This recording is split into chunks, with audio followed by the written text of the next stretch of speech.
Make the ground shake.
here with you now.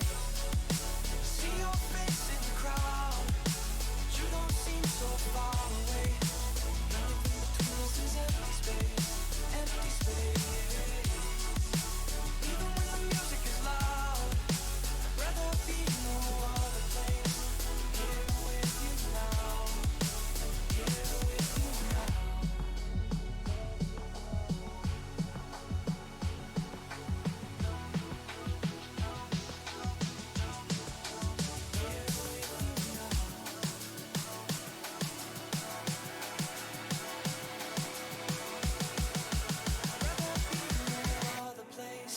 here with you now. Here with you now.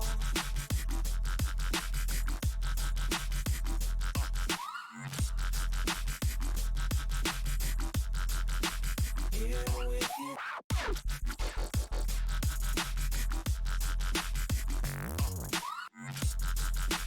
Rather be no other place than here with you now.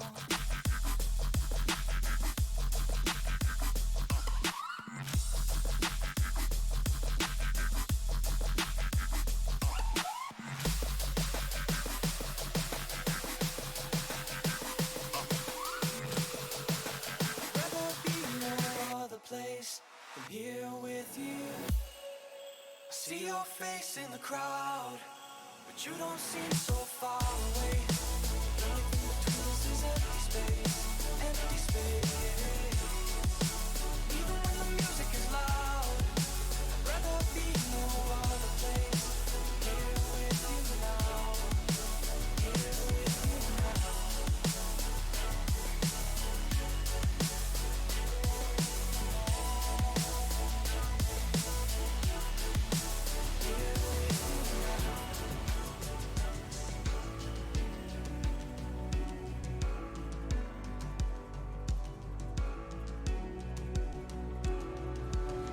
Chase the wind and touch the sky. A star's light shines on long after it dies.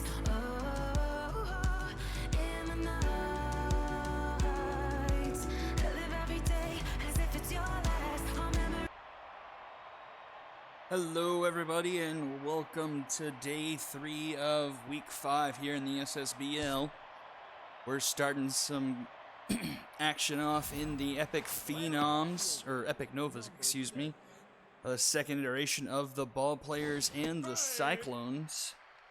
Tony Ariano on the mound for the Cyclones versus Big Blaze for the Ball Players. You have to excuse me if things sound a bit different. I'm in a different room than I usually in as Ariano strikes out leadoff batter Toby Barker there. I'm in a different room. My setup is a bit piecemeal right now, so may sound a bit echoey or something. I don't know.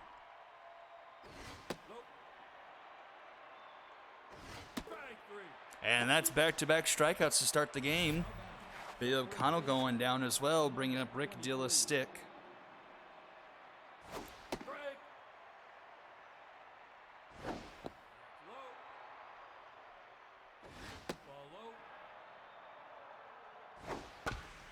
Grounded to third. Jet County in time for out number 3, a 1-2-3 inning, and we'll go to the bottom of the first. County, Sebastian Angel, and Woody Arbor due up. Arbor in for the injury to Doug Kelly. Don't remember how long that injury was off the top of my head. I don't think I was around that night. Let's see, Doug Kelly, 2 weeks on a pulled hammy. Will turn end of next week.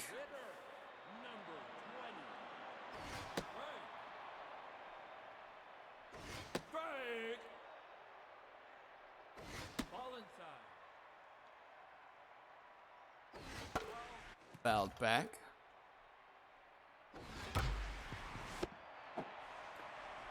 Easy on number 2, ground out to short. Bringing up Woody Arbor.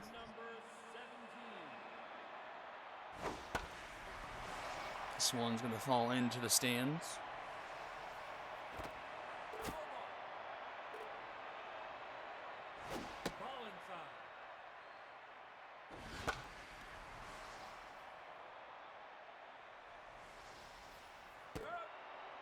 And that's caught by Patty Potts in foul territory. So that's 6 up, 6 down for the first inning. We'll go to the second. Still nothing on the board. Number 38. That's down.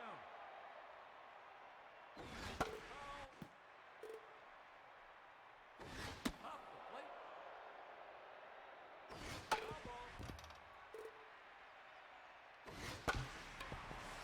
Brad Arbor, he steps on the bag himself for out number 1. The shortstop, number 15. Brings up Theo Thunder. First of back-to-back Thunders.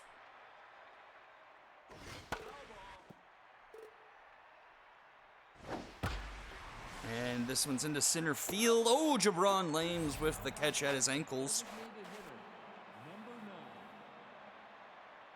Ariano locked in already here. Swings through the first pitch. Grounded to first. Arbor again. And that's out number 3. We'll go to the bottom half of the second inning. Lames, Wood, and Bean Machine 2 up. Now batting, the center fielder, number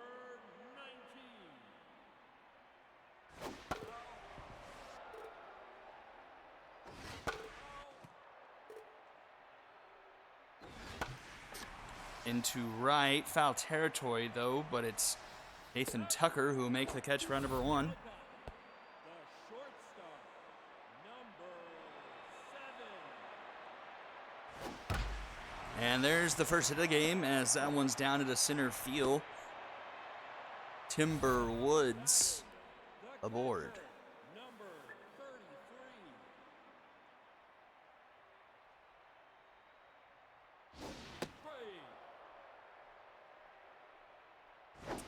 Bean Machine, the offseason acquisition from the Bombers. Grounds that one to third, and that could be 2. Oh, and it is! The throw from Makano gets Machine by a step. And we face the minimum through 2 full innings. We'll go to the top of the third. Nathan Tucker to lead things off.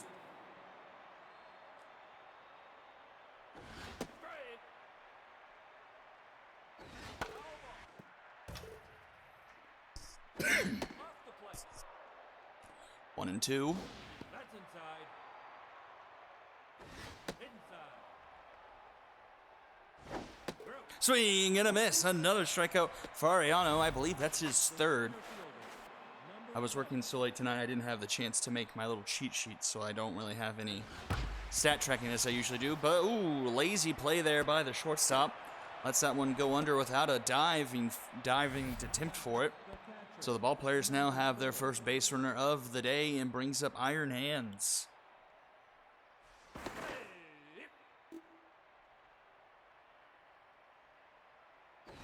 No, outside. Right. 1 and 2 the count.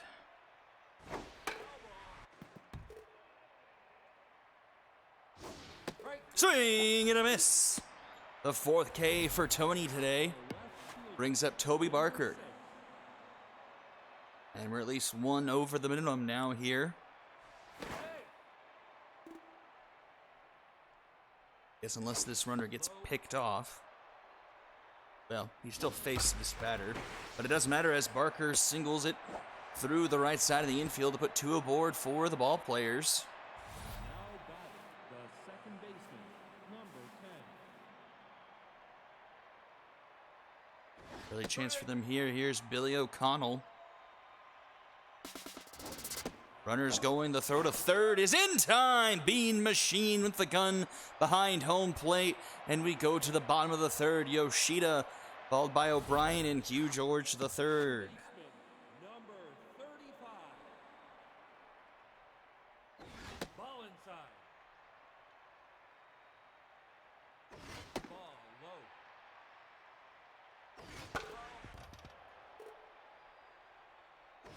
Ball low. Full count to Kazuya Yoshida. Swing and a miss. Is that the first strikeout for Big Blaze? Fielder. It is. 64. Only neutral for Big Blaze despite going 2 1/3, only giving up a hit. Mitchell O'Brien up now with an 0-2 count. Foul ball.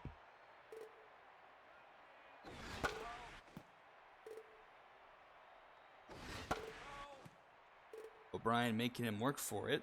Strike three. And he gets rung up there. Another strikeout. The left fielder, number 12. Strike. 2 gone now. Here's Hugh George the third.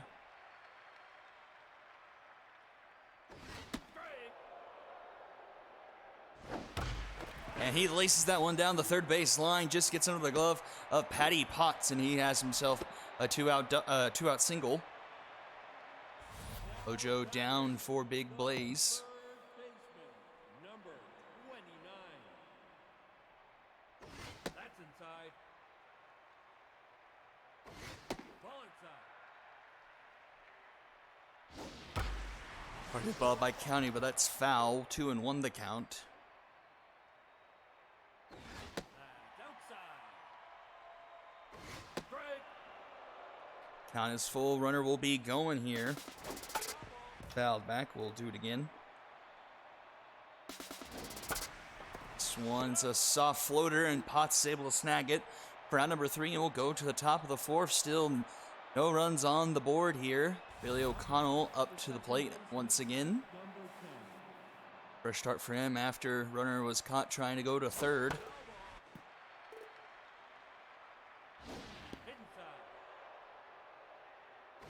Outside. Strike. Swings through that one. 2-2 the count.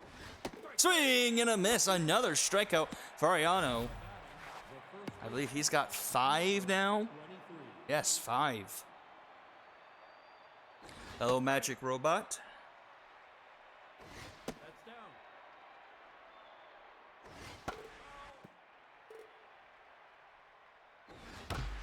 Grounded a short, easy play for Timber Woods.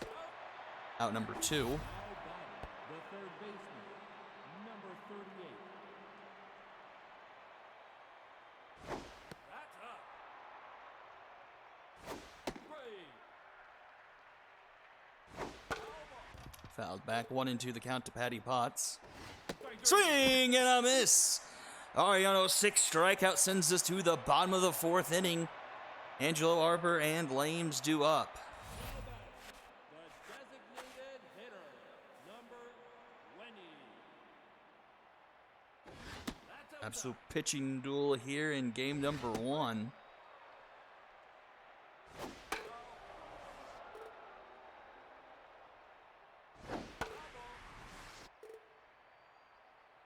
Foul ball.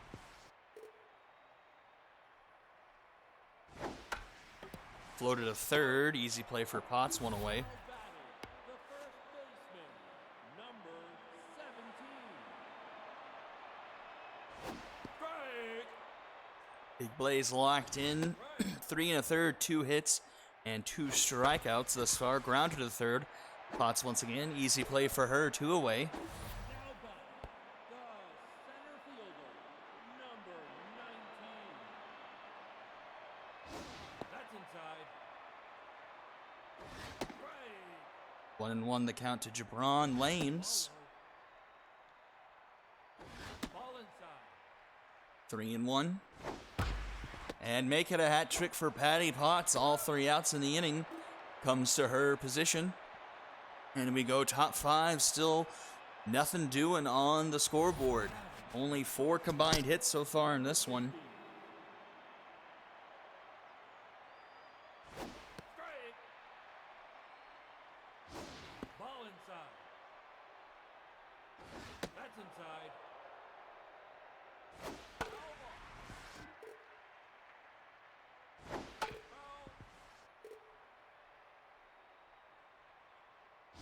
You're out. Another strikeout for Ariano. That's 7 now. He's absolutely cruising so far. Oh, Oh, but not anymore, as that's a high fly ball into left, and that one is gone. Terry Thunder puts the ball players up on the board, first 1-0.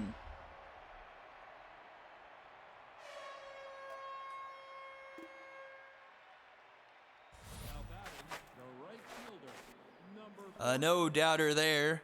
Brings down Tony Ariano back down to neutral. That's inside. Strike. This one stays foul.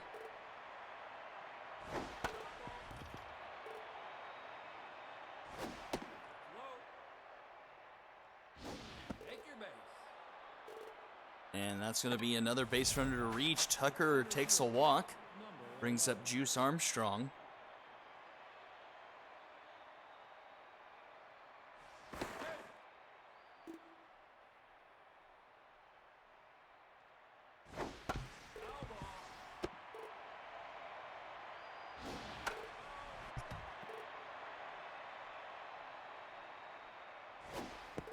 And that's another strikeout.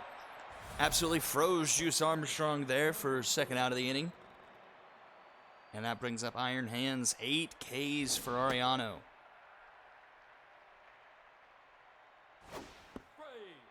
And ahead 0-2 here to Iron Hands. Oh, and he gets rung up there.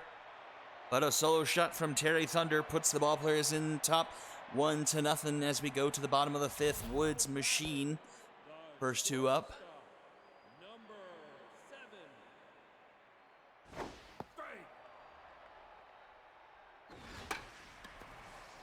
Swung on that one in foul territory. It looks like Dilla Stick will make it there for number 1.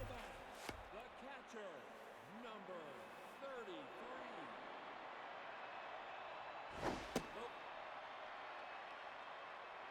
Strike.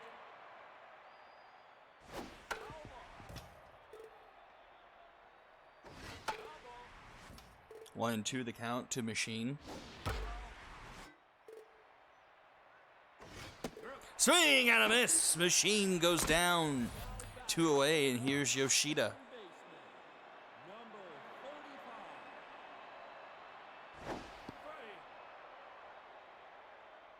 35. Rounded to first, Dilla Stick. And that's out number 3, a 1-2-3 inning.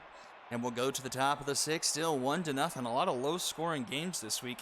Saw that last week we had, I think, 2 shutouts and then one run game given up.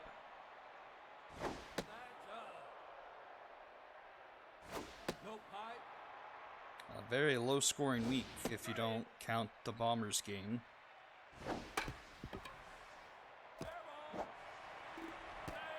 Bombers scored almost the same amount of runs in one game that all of day 2 scored. 3 shutouts. The Stingers blanked the Knights. We had 3 shutouts, and the Mythics scored 1 against the Express, so continuing the trend of low-scoring games here.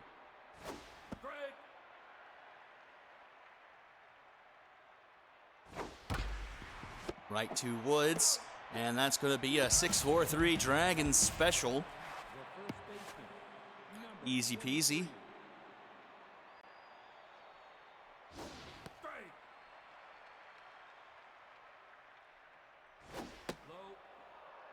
Brings us to an 0-for-2 Rick Dilla Stick.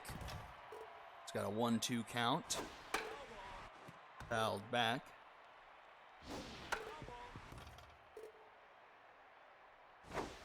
Swing and a miss. Drop third strike, but Machine backs it up nicely to retire the side. Sending us to the bottom of the 6th inning. O'Brien, Hugh George III, and Jet County due up. The Cyclones offense really struggling here against Big Blaze. Hasn't had someone on base in a long while.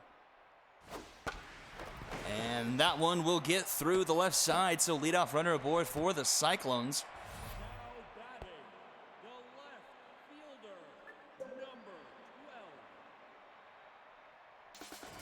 Runners going, hit and run was on, but that's fouled back by Hugh George. And he fouls off another, falls behind 0-2. Softly floats one into center field. Juice Armstrong's there, one away.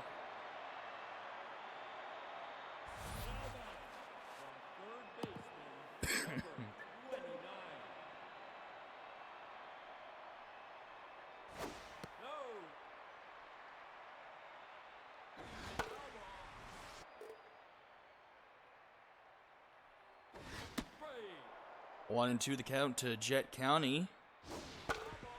Fouled back. And that's going to be another one of these weirdo dragon specialists to send us to the top of the 7th inning. The third baseman, number 38. Still 1-0. The only mistake coming off of the home run Ariano gave up to Terry Thunder, but unfortunately that's the only mistake he's made, as he's got 10 strikeouts in this game. And that's really good considering what this ball player's offense is. It's got a lot of really good batters. I don't think I've ever seen that kind of a double play happen in real life, and it happens probably at least once a stream for us. Now back, the shortstop, number 15. Now pitching. But a leadoff base runner will be it for Tony Ariano. In comes Alfonso Sims. Double-digit strikeouts on the evening today. Just his offense could not help him out in the slightest, as Big Blaze is having himself an excellent performance as well. 1-2 the count here. Sims fouls it back. Just misses his own there.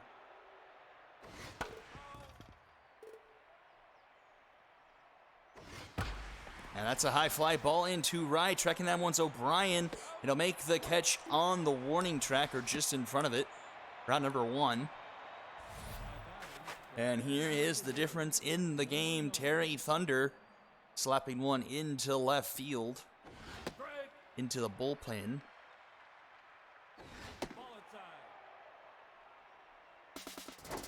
Runner's going, but fouled back. Hit and run does not come to pass, and he gets rung up there. Sims with his first strikeout. The right fielder, number 40.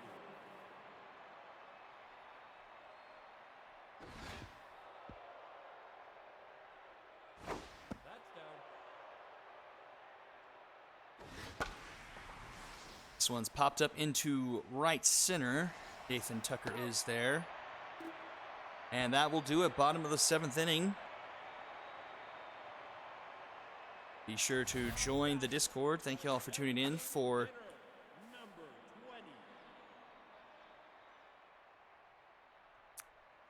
20. Okay, new scroll.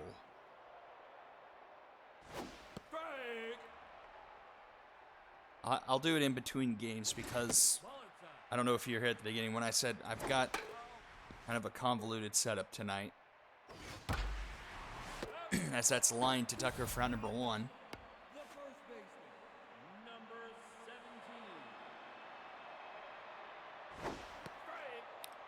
17. Blaze not ringing up as many people as Ariano did, but just as effective, though, as he's now outlast his predecessor.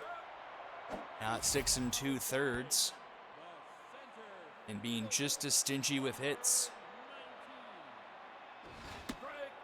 Because I had moved my computer into my living room because I had friends over thinking that we would play like Jackbox or something. And I just haven't had time to move it back to my actual office. So I'm literally plugged into my TV in my living room right now. The shortstop, numbers now batting. And a base runner aboard brings in Daydream Fever to take the pinch hit. And that will prove successful as she puts one into shallow right field past the glove of O'Connell. And the Cyclones have 2 aboard for the big bat of Bean Machine. Tie and run in scoring position. Can they come through here? They will not, as that one's grounded to Thunder in time to deal a stick for out number 3. And we go to the top of the 8th, still 1-0. 5 hits apiece. The center fielder, number 11. Daydream Fever now at short.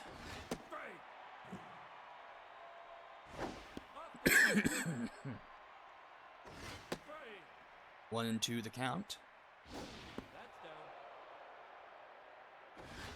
Swing and a miss. Another strikeout for Sims. The catcher. Bringing up iron hands. No, outside. Inside. Strike. Strike. 2-2 the count. Ball high. Swing and a miss. Another strikeout for Sims. I believe that's his third in relief. Number 6. He's locked in, facing off against Toby Barker. Low. 2 gone, bases empty. Strike. They needed this version of Alfonso Sims back in the first week of the season when they had the lead against the Ball Players, but ended up blowing it late. Thanks to Jerry Thunder, who came off the bench to hit the game-winning home run. The second baseman. Now pitching. And Big Blaze's day is done. In comes Adrian Walker to try and close this one out, get the final 6 outs. She'll face off against 7-8-9 here. Ball inside. 1-1 the count to Kazuo Yoshida. Yoshida off the glove of Patty Potts, and he's aboard. So once again, tying run on base for the Cyclones. Can they 64. serve up some revenge here in the second showing of the Ball Players and Cyclones here in Season 8? Off the plate. Strike. 1-2 to Mitchell O'Brien with K-Man activated for Adrian Walker. That one's fouled back. 1-2 still. Popped up a mile high into center field. Armstrong is under it. And he'll make the catch, 1 away.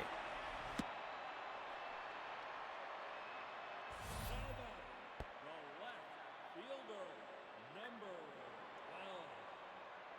12. Strike. Runners going, the throw from behind the plate, not in time, and so the tying run in scoring position now for Hugh George III. That one's fouled off. Came in activated once again.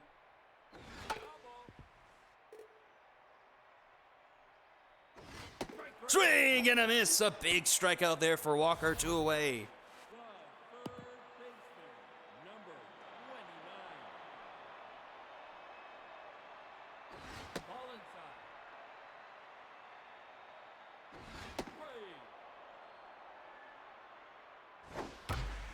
Strike. 2-3, Potts up with it, and the throw is in time for round number 3. And the Cyclones leave a runner stranded. We go to the final frame, still 1-0. Billy O'Connell, Dela Stick both up. O'Connell 0 for 3 intense, has not had a good day. At the plate, gets started off with a strike inside. And fouls one back, falls behind 0-2.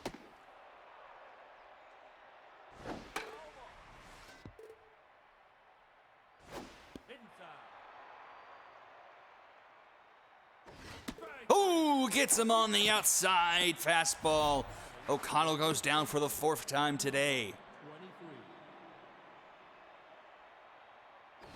Was beating him to death on the inside, couldn't get him to chase, and then fooled him with the fastball on the other side of the plate. That's inside. 3-1 now to Rick Dilla Stick, and that will be a walk. So runner aboard now for the Ball Players, brings up Patty Potts.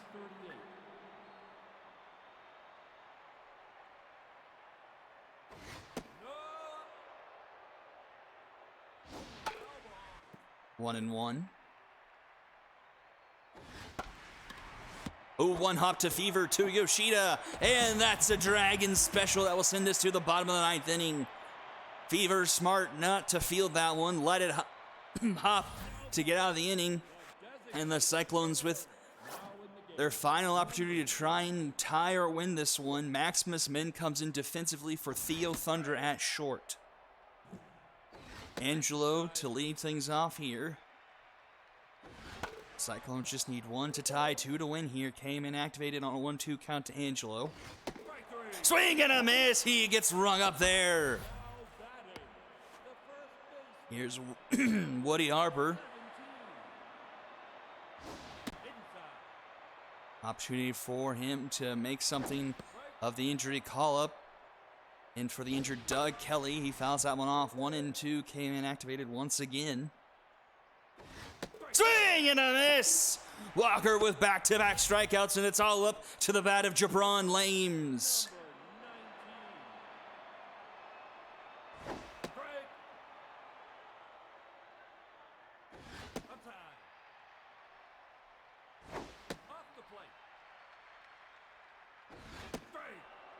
Down to their final strike. Can Jabron Lames come through for the Cyclones? Count is full. Fouled back. We'll do it again. Swing and a miss! Walker strikes out the side, and for the 4th straight season, the Ball Players have swept the Cyclones. 1-0 was all it was, and all it will ever be. 14 Ks offensively for the Ball Players. A sombrero from O'Connell and Hands, 2 Ks from Armstrong. Every starter getting rung up for the Ball Players. Cyclones had half as many Ks, 1 more base hit. Never walked, but could not come up clutch. Wow. Blaze gets the win, no earned through 5, 3 strikeouts, then Walker getting the 6-out save, bringing up 4 of the 6 batters. In her 2 innings of work and 1 hit allowed. A tough luck loss to Arellano, giving up 1 earned off the solo shot to Terry Thunder, striking out 10. Sims a clean sheet through 3, apart from 1 walk and 4 strikeouts of his own. MVP, Big Blaze, Arellano, and then Adrian Walker. That will do it for game number 1. And another equally as important game, Serpents and Stingers, coming up right after this. Mouse on the couch. Doesn't work. Where is my mouse?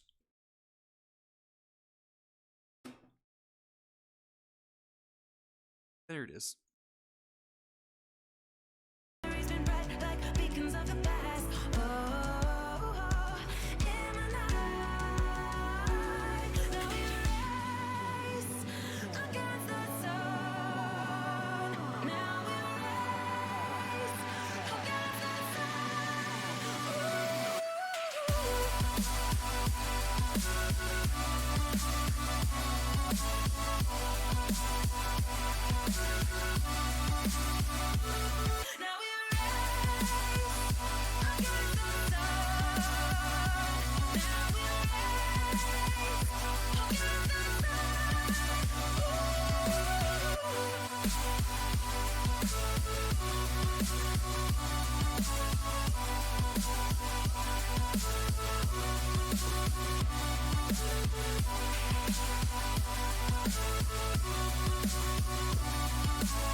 fielder, number 7.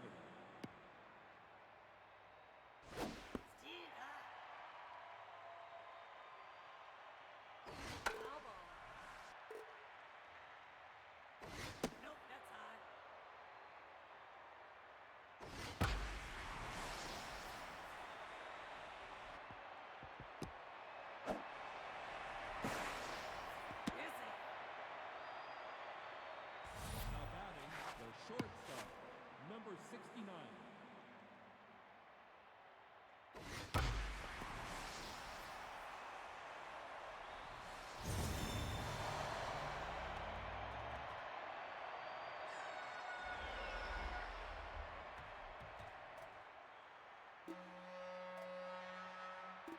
Now batting, the designated hitter, number 13.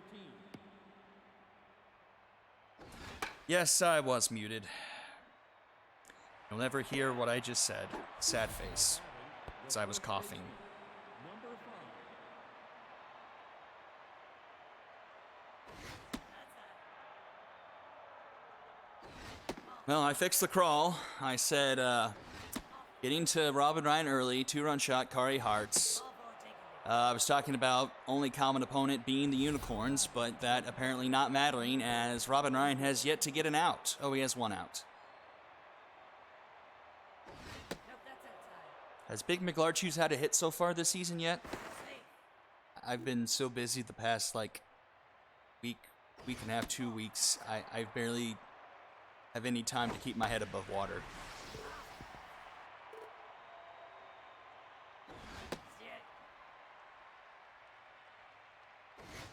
Oh, and Ryan finally battles back a bit here, getting the strike out of Big McLarchuge, now facing off against Alfred Walker.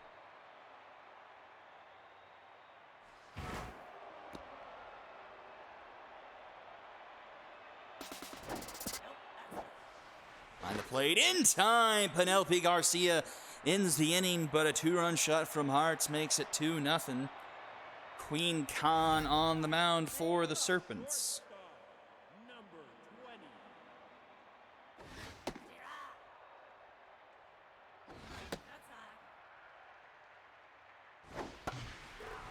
Let's see if the Stingers offense can respond.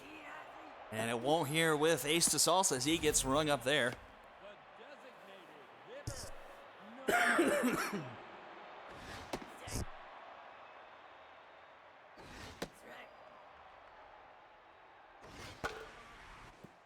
Annika Elmenreich coming over from the Angels. She gets rung up there. Queen Khan with back-to-back Ks to start things off. the right fielder,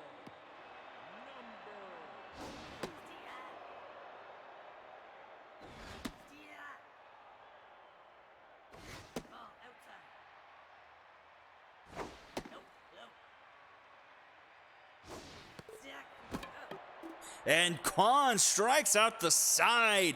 And we go to the top of the second. the third baseman, Oh, and I already put the 2 up there. 77. I'm trying to... The big 4 is Big McLarchuge, Pizza, Alfred Walker, and... The second baseman, I forget who the other one is. Might be Olsen or Apple or...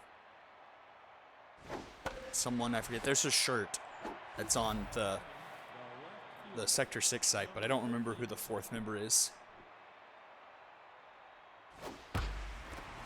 Oh, that one is mishandled by Texas, and the runner, gets out, thrown out in time.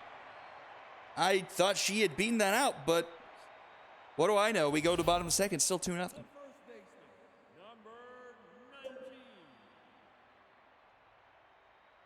19. That one's into left. That's going to roll to the wall. That could be extra bases. Apple up with it. The throw is not going to be in time. That's going to be a leadoff double. So a runner in scoring position now for Penelope Garcia. Briggs. Okay. Oh, and that's a beanball off the hip of Garcia. So some highs and lows here for Khan instantly. Has an immaculate first inning. Actually, that Was that immaculate? I always get that phrasing wrong of what immaculate means. 3 strikeouts in the first inning to a leadoff double and a beanball, and a 2-1 count now to Dallas, Texas. Ooh, maybe ball 4 swinging through that one, but a nice slider. Oh, and that one's into right, and Dallas, Texas has given the Stingers the lead.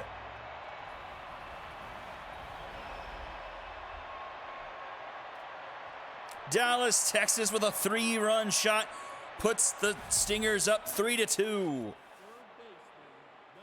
Had an immaculate inning yesterday. Of all the times I'm not around.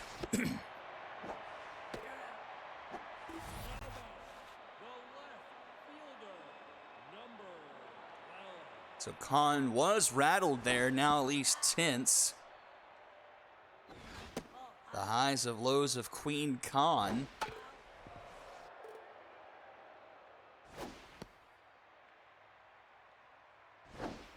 Swing and a miss. She gets rung up there. So Khan battling back for a strikeout, her 4th of the game. 4 of the 5 outs she's recorded have been via the strikeout, but has allowed the 3-run home run to give the Stingers the lead. And that will be popped up just a shade into the outfield. Leon Morrison making the catch, and we'll go to the top of the 3rd inning, 3-2 in favor of the Stingers.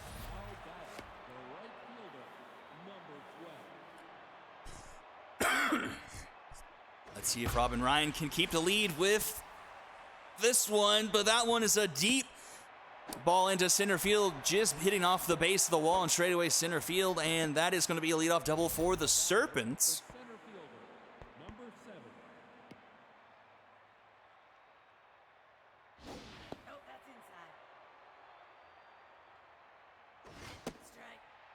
Swings through that one there. 1-1 the count to Yeti Olson. A lot of leadoff doubles. Yeti Olson had a leadoff double in the first inning. Full count to him. Oh, and goodbye baseball. That one's headed for the Grand Canyon, and the Serpents have regained the lead. Back and forth we go. Nice. 4:20 into the Grand Canyon, and it's now a 4-3 Serpents lead. Number 69. So neither starting pitcher living up to snuff here. Much of a role reversal from our first game. I think we already have more hits combined in this game than we had all of last game. I think we had combined 9. Another hit for Kari Hart. She hit the other home run for the Serpents. The designated hitter, number 13.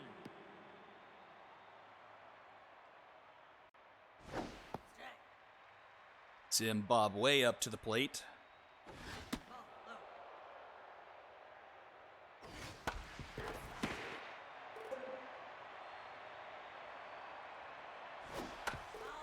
That one's fouled off. Swing and a miss. Ryan rings it up there. Now batting, the first baseman, number 5. Brings up Pete Za.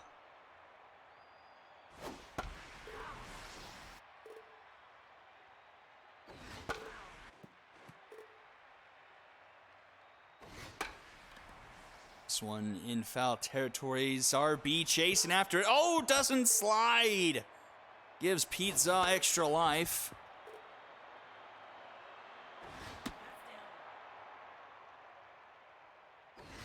Oh, but Za gets rung up there.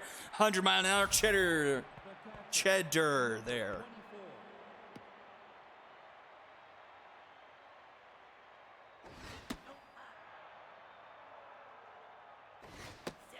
And here's McLarchu, which was a strikeout victim last time up.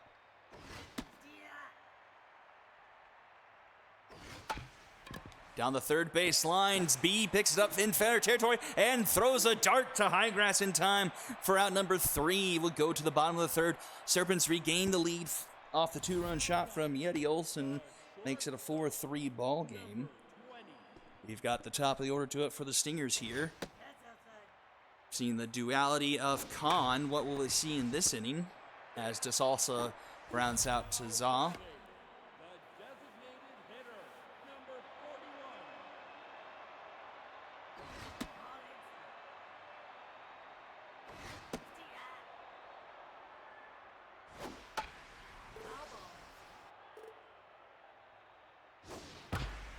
41. Round to the Walker.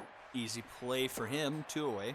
Now back, the right fielder, number 2. Oh, and this one's a high fly ball into deep part of the park. Doesn't have enough. It does! It does! Matthew Kennedy tucks one in the wall in deep center field and ties the game at 4.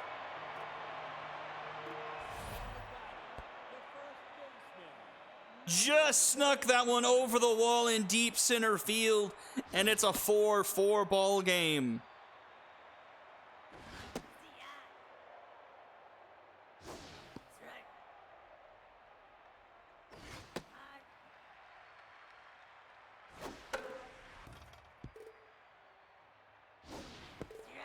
And Highgrass gets rung up there, but 4-4 as we enter the 4th inning.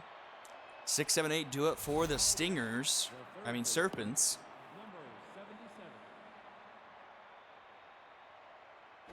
Nope, that's no. Ball, outside. Nope, that's outside. 3-0 to Walker, and Walker will walk. The second baseman, number 17.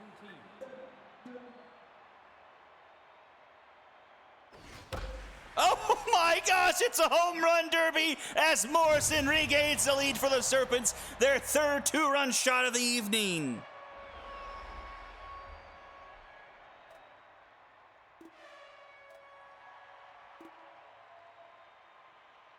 Serpents now lead 6-4. Number 15. Ryan back down to 10th, has not been able to do himself any favors so far in this one, really.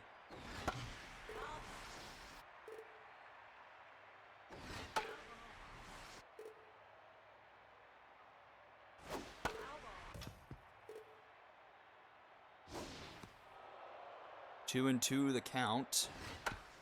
Apple down third base side. B charging in. Can't get the throw there in time to beat Apple, who still has a bit of a spring in her step despite her age. And an infield single sends us to Jerry Briggs. Still nobody out here at the top of the 4th inning. Wonder how much longer they're going to leave. No, another one. This one's heading for the short porch. Oh, but it's robbed by Kennedy. Smart base running by Apple. She kept her eyes about it as Kennedy did make a good read on it, robbing it. Another 2-run home run from Briggs keeps it a 6-4 ball game.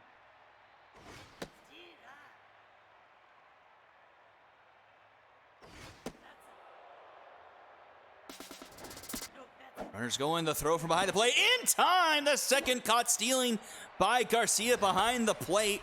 And this one popped up into right. Should be catchable for Kennedy. And he will make the snag for out number 3. And the side is retired. 2 more runs on the board for the Serpents. Makes it a 6-4 ball game. Oh, I forgot about that. They had the Back to the Future Lego set. I forgot all about that. They're probably all gone by now. Darn it.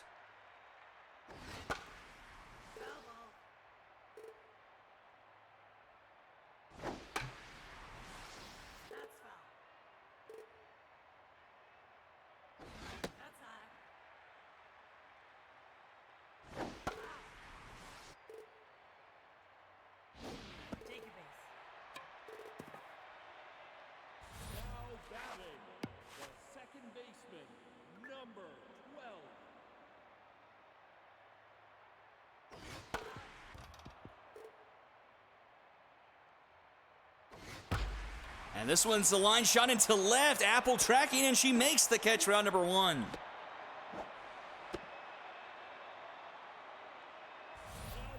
the third baseman, number 20.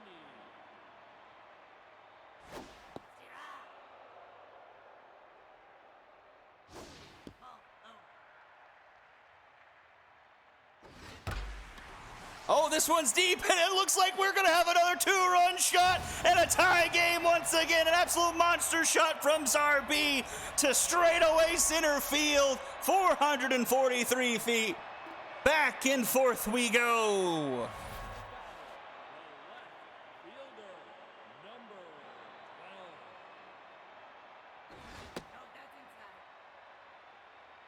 12. And this one's going to get down into right. That's a base hit.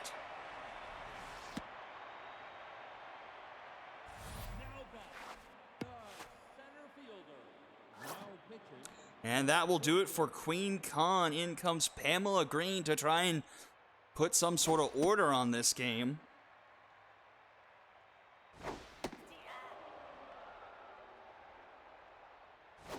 Nope, that's inside.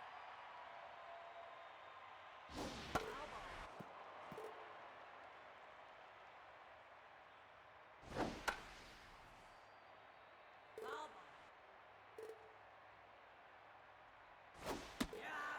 And she starts things off with a strike out of the first batter she faces. Brings us back to the top of the order. 20.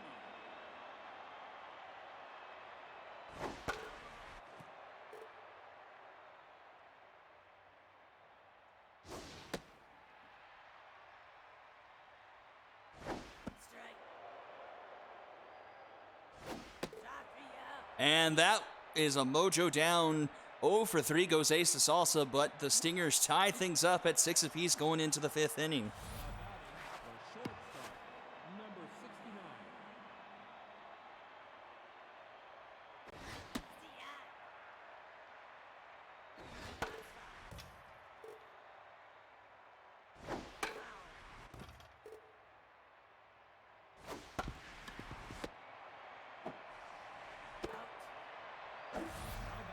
The designated hitter, number 13. Nope, that's low. Steer.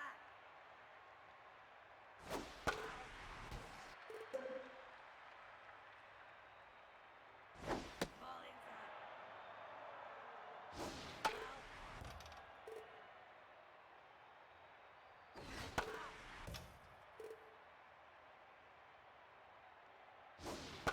This one up the middle. Oh man, not a great day fielding from Dallas, Texas.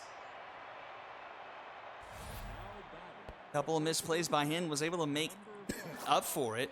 And that will be it for Robin Ryan. Ball passed over to Danny California. So both teams to their pins fairly early in this one. A 6-6 ball game here in the top of the 5th. Off the plate. Nope, ball four. Now batting, the catcher, number 24. Big McLarchuge rips that one, but foul.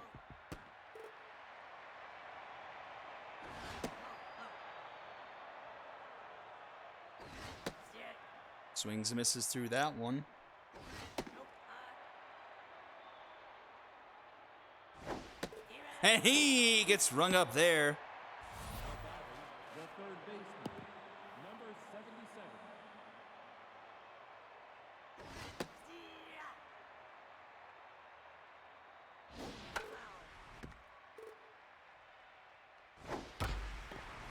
Grounded into Salsa, easy play for him, and that will retire the side. As we go to the bottom of the 5th, the Stingers with an opportunity to regain the lead here for the first time since the 2nd inning. Designated hitter, number 42.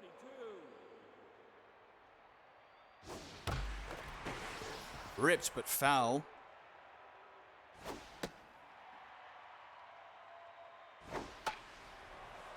Popped up behind, or adjacent to home plate. You're out. That's caught for out number 1. Batting,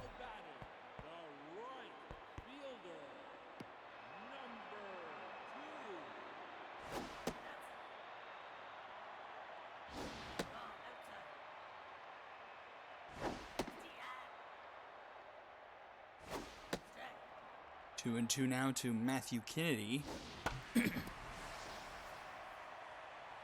Into left, easy play for Apple, out number 2. Now back, the first baseman, number 19. And, oh, Kari Hartz with the diving stop, the throw in time. And both teams turned away in the 5th. The first dual zeros up on the board as we go 6-6 into the 6th. Baseman, number 17.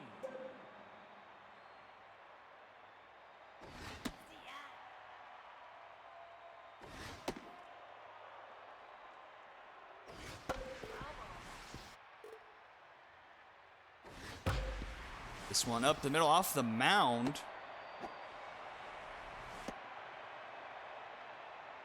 Now back, the left fielder, number 15. And that's going to be the lead-off base hit for the Serpents.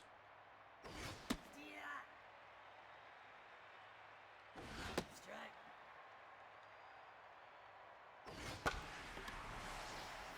This one is floating into right field, but stays in the park. Out number 1, just in front of the warning track. Now back, the right fielder, number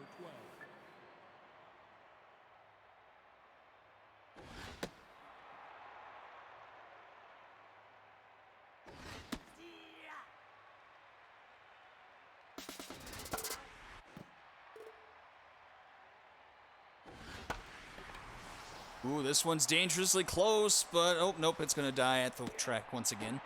And number 2. That one felt floatier than it actually looked. The center fielder, number 7. And here is a locked-in Yeti Olsen. 2 for 3. Had a double, 2 RBIs off the 2-run home run. That's down. Take it. And he will take a walk. Now back, the shortstop, And here is Kari Hartz.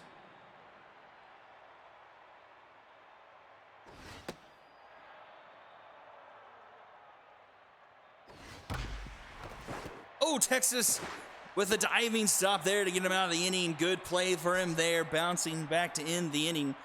Otherwise, that might have scored a run if it trickled into the outfield.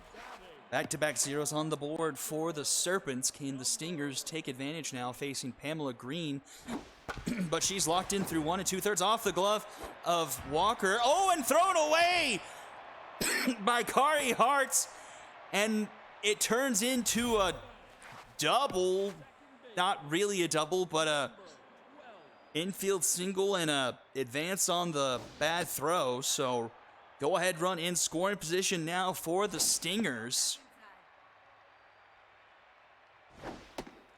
The young rookie trying to throw it over quickly after the ricochet. Oh, and it's off the glove of Leon Morrison. Oh, but the runner stays put at third.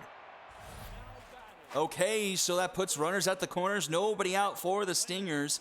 I guess better to try and get a deep sacrifice fly than try the arm of Morrison, as he was able to recover very quickly.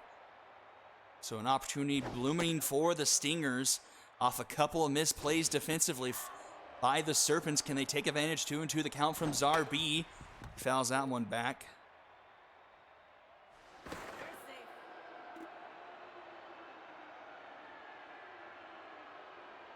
safe. And that one's going to get through the infield, and that's going to be a base hit with an RBI for Zarbi, and the Stingers take the lead. the left 7-6. number 12. That's down. Nobody out here, still in the bottom of the 6th inning. Nope, that's out. A chance for much more here for the Stingers. Nope, that's low. And a 3-0 count to Yumeko Pendragon. Had a meaty pitch to swing on there, but just fouled it back 3-1. Nope, take And we'll let that one go, and the bases are loaded with Stingers. And it's Squash Pixel. This man was a hero in the game against the Bombers. And it's going to be Hank Murphy he's facing off against. Specialist activated for him, so definitely a matchup situation here with Murphy coming out of the bullpen. strike. Swings through that one, 1-2. Nope, nope. That one's low, 2-2. Ball. And the count is full, the bases are full, the pressure is full. And that one's connected into left. That's going to roll to the wall. 1 run will score, another one coming home. And it's going to be 2 runs for Squash Pixel, 9-6. Number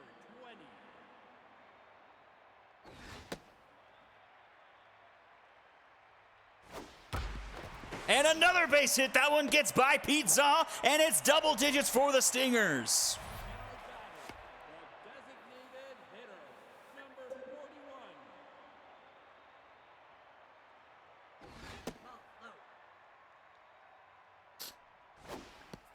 Hank Murphy can't get an out. This one to third. That may be the first one. He'd whiz. A good play there by Walker. But both runners advance 90 feet into scoring position with Matthew Kennedy at the plate with only 1 out. And this one's into right. Briggs with the sliding catch. It's off his glove. He doesn't connect, and a run will score 11-6. Now batting, the first baseman, number 19.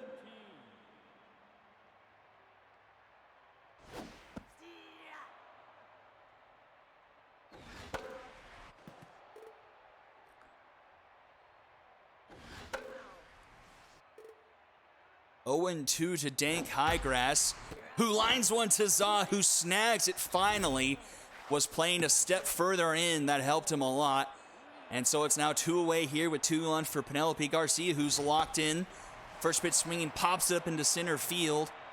And it looks like Yeti Olsen will make the catch round number 3 and retire the side, but 5 from the Stingers as they lead 11-6 going into the 7th. Now batting, the designated hitter, number 13. This game filled with goofs and gaffes and bad starting pitching galore.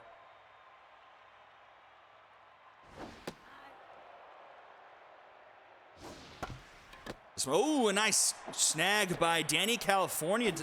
Even in spite her fielding, a good play by her, 1 away, robbing them of the up the middle base hit.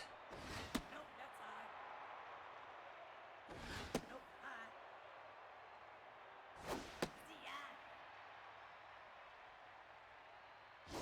Oh, outside. Foul. And that's a strikeout for California. Bringing up Pete Zaw there. 24. Dean, does Big McLarchuch have a hit on the? Yes, he does. Never mind. It's 11-7.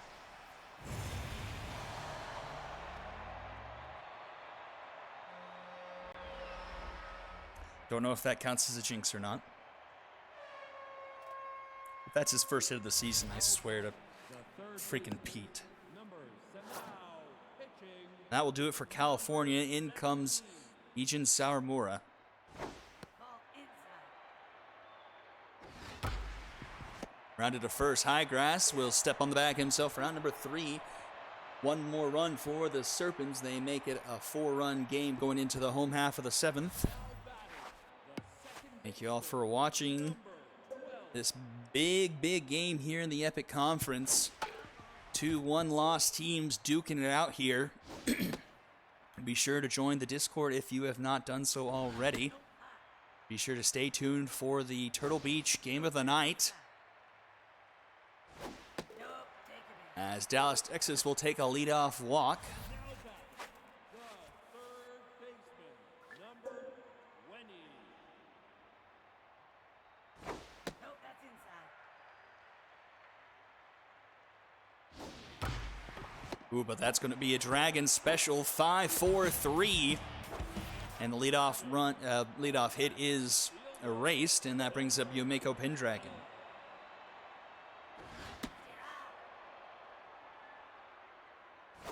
That's outside. Foul ball.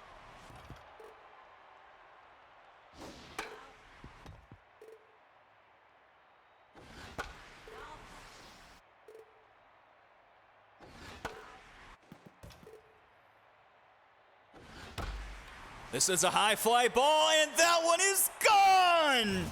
How many home runs have we hit in this game? Yumeko Pendragon making it a dozen on the board for the Stingers.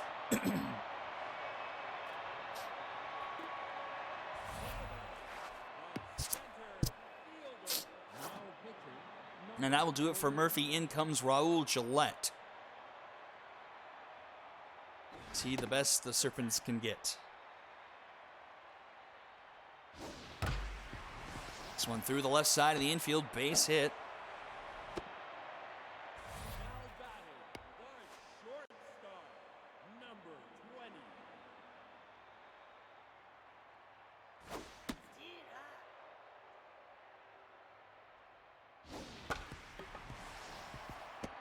Hearts just in time to end the inning. We go to the top of the 8th, though. It's a 5-run lead in favor of the Stingers. Morrison, Apple, and Briggs due up. Number 17.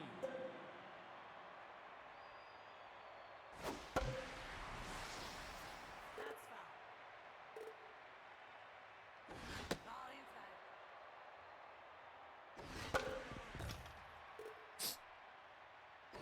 Serpents desperately need to get a few runs across here to make Nope, that's low. this deficit more attainable, manageable. And that's a good way to start as Leon Morrison goes up the middle.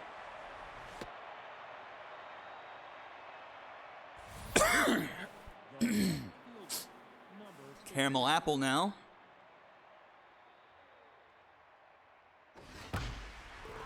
Foul.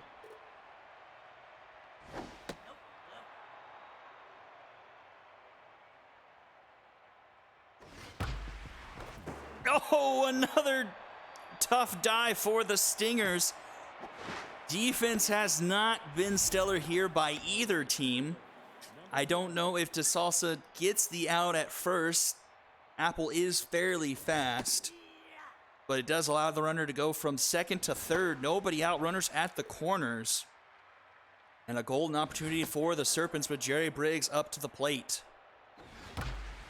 Lined into right, easy play for Kennedy, but a run will come home to score what will be a sacrifice fly, quote unquote. Sacrifice line out.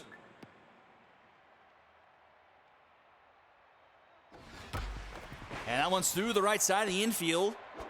Apple's trying for third. Oh, and goes back. Smart move by her. Would have been dead to rights.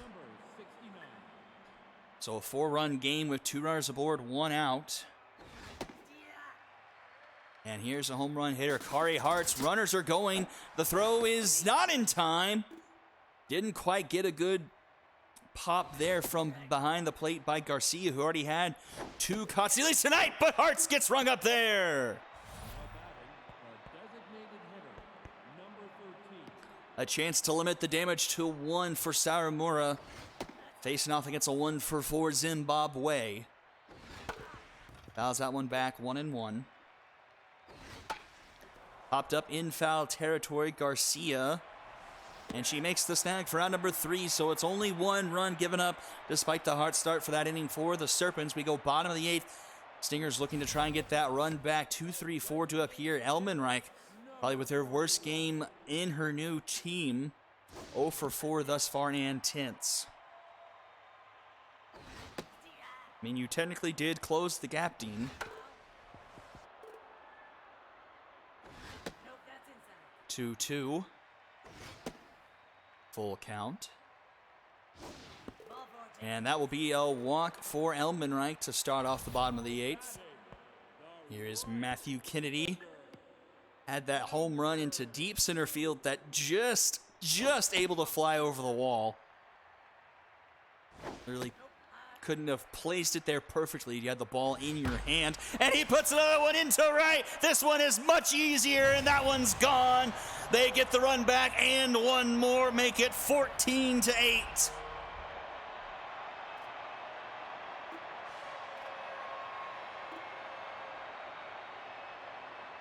Now you didn't close the gap.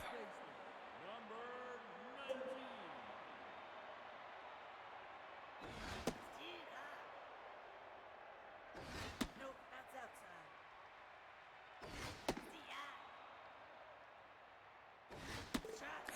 And Highgrass will strike out there.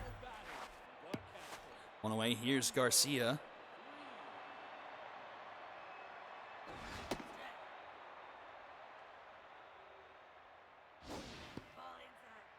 Really interesting decision for the Serpents to go for 2 so early in the game. You need a touchdown, but don't need the extra point. But a field goal will do them no good here. As Garcia strikes out, back-to-back strikeouts for Gillette. And here's a locked-in Dallas, Texas.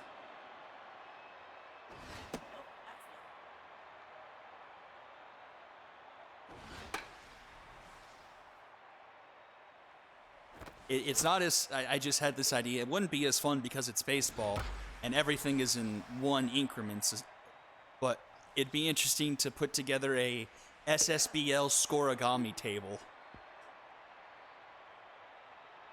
Going into the 9th inning, 3 outs remain for the Serpents as they trail 14-8. That'd be a lot of work though. We've played so many games.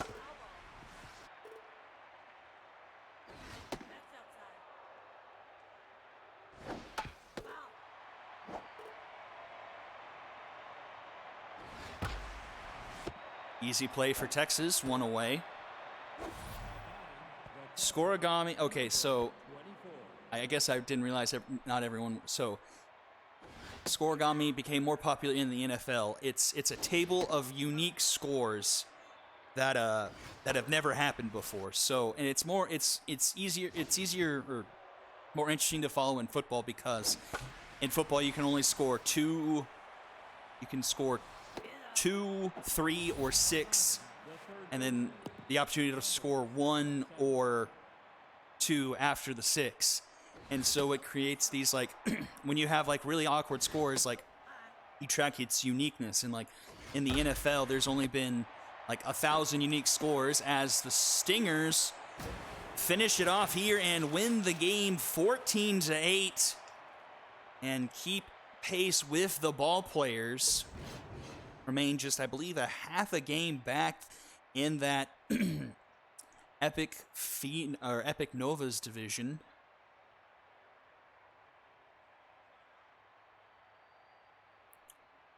Let's take a look at the scores. 13 hits for the Serpents, 3 from Olsen, including a home run. So a combined of 9 home runs in this game. That's a lot of home runs. Man, I don't recall an SSBL game off the cuff that had like 10 combined home runs or something. It's probably happened, but I can't think of one off the sleeve. Let's see here. And then we've got 3 hits for Kennedy with a pair of home runs. And then a pair of hits from the bottom of the order, Texas B, Pendragon, and Pixel. Pitching is not going to be the prettiest sight we've ever seen. 6 earned from Kahn and 3 1/3. 4 from Green and 1 2/3. Murphy with a pair and Gillette with a pair as well.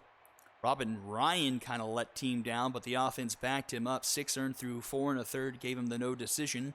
And California and Sourmore cleaned up things nicely with 4 2/3 combined, only 2 earned runs, 3 strikeouts, 2 walks, and 5 combined hits. MVP is Kennedy, followed by Olsen, and then Dallas, Texas. Stay tuned. The game of the night brought to you by Turtle Beach will be coming up right after this. A word from our sponsor. If I can buttons in the proper order.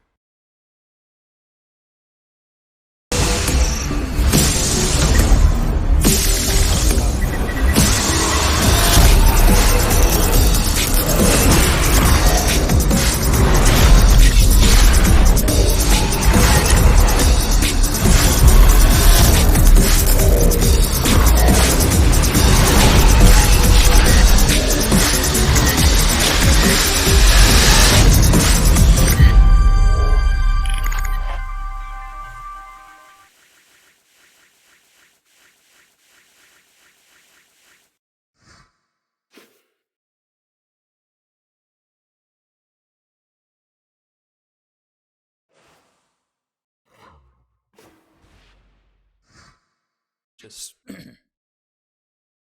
go to this, because it's more buttons to click to turn on the music for like the 5 seconds I need to. let's see, Walker. Well, let's just use Isaac has already put first. It is Woody Scottish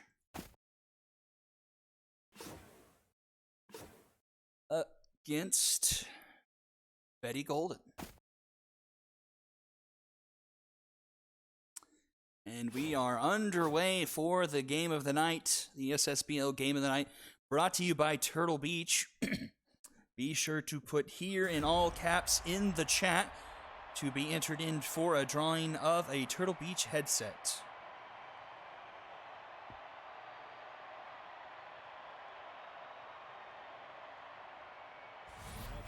Oh shoot, sorry. Number 15.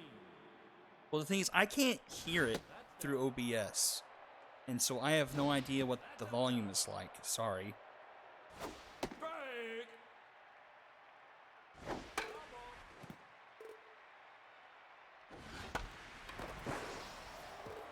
So, my bad there. I'll adjust that after the stream as leadoff strikeout recorded. Second baseman, number 4. Well, you say I can see the levels, but I'm sitting on a couch and that blocks the levels. But yes, I will adjust that after the stream. Strike 3. The right fielder, number 13. Outside. Grounded to short. Oh no! The fielding miscues continue. The shortstop, number 2. Someone has put butter on the SSBL baseballs, it appears.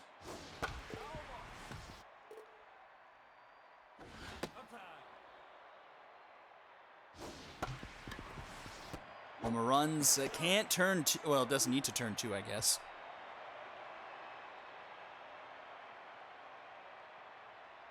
Now batting. Play ball. The right fielder, number 82. Strike. And scalpers are the worst. Just the worst.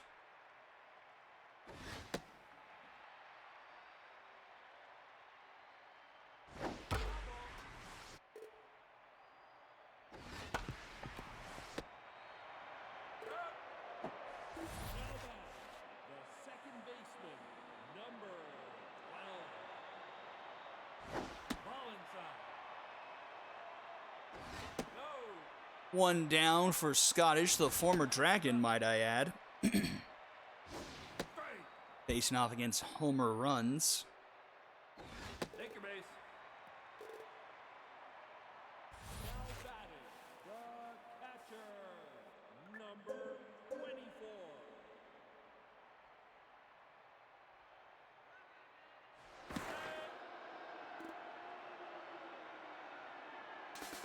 Strike. Runner going, the throw is in the dirt. Off the plate.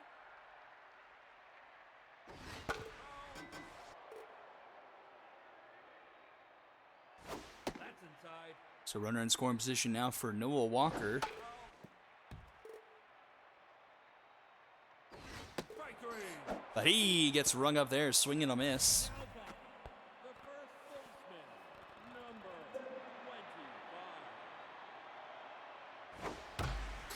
25. Line to Hart for out number 3. And we'll go to the top of the second, still 0-0. Churnley, Ortiz, and Wingspan Wackett due up. The left fielder, number 34. Strike. Strike. Ball inside. Severus Churnley. How's that one back? 1-2. Oh, that one didn't miss much, by much. But swings through that one. Another strikeout for Golden. The designated hitter, number 44. Nope. No, got low. Strike. This one into right, but tracking that one nicely. Will Freishak making the snag. Baseman, number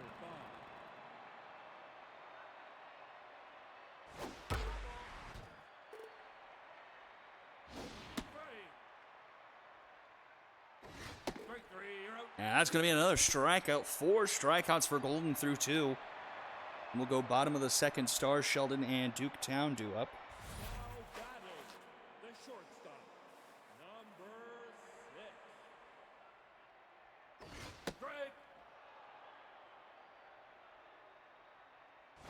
Follow. Strike. 1-2 the count to Gary Starr. Tints after the error earlier and strikes out there. Now back, the center fielder, number 60. Ball inside. Ball inside.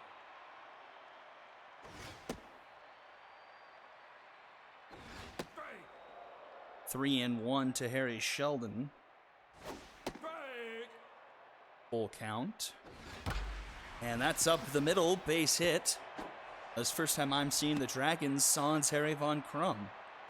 Just now thought about that. The left fielder, number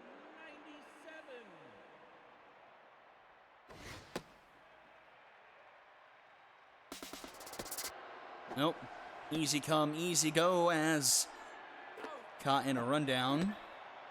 2 away now. Strike.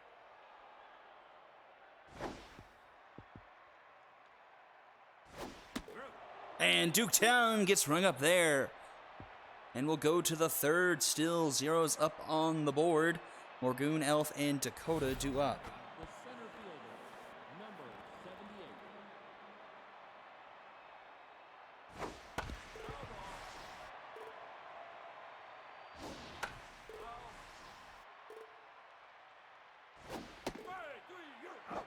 78. Another strikeout for Golden. She has been fantastic so far here early.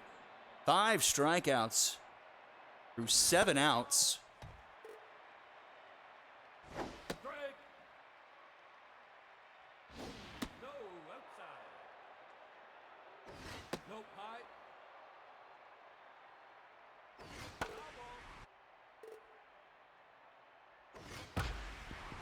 Up the middle, first base runner aboard for the Walkers tonight.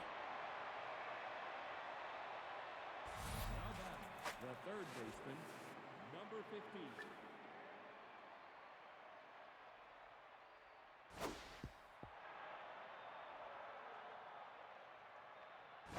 Off the plate.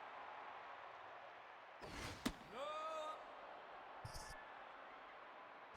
Ball 4, take your base. So a base hit and a walk given up. 2 aboard now for the Walkers. It's outside. Ball high. And that one is a shot into center field. And that one is gone. A 3-run shot from Archie Barker. And the Walkers strike first.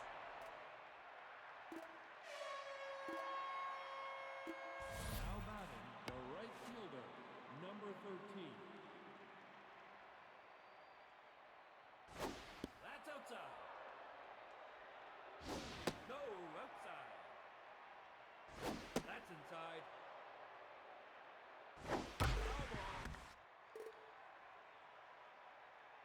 Foul ball. Ball 4, take your base. And George Pierre will take a walk. The shortstop, number Betty Golden has come all the way back down to Earth after starting off close to the surface of the moon. And the hits don't stop coming as Drew Hart singles through the right side of the infield. Once again, 2 more aboard for the Walkers. And Betty Golden is done through 2 1/3 after striking out 5-6 batters through 2 1/3, giving up 5-6 straight base runners reach. And just like that, she gets yanked. So the epitome of easy come, easy go. Nope, high.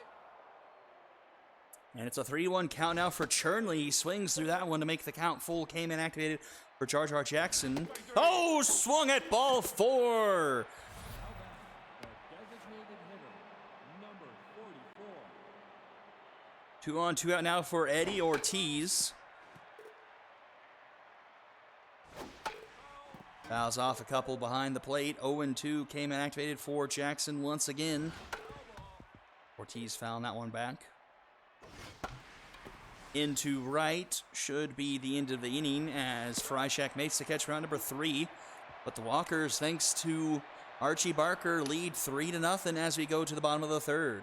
Now back, the designated hitter, number 7. Outside. Strike. Strike. 1-2 the count. Fouled back. Woody Scottish locked in against his former team.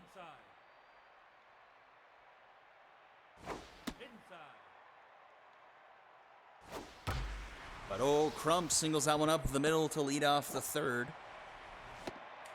Knocking down the mojo of Scottish. Here is former Gaucho Freddie Jupiter.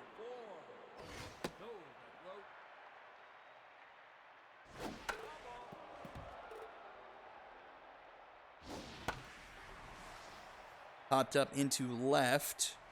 Drew Hart is there to make the catch for round number 1. Bill Freddie Jupiter had that absolutely nuclear start to his career in season 4. Like, I want to say he hit like 6 home runs or something. I mean, honestly, it was a first half, if I remember correctly. Like, had a first half to the season that was just absolutely electric. Then has been pretty much a footnote ever since in his career, as that's a high fly ball into center field, and that one is going to be gone!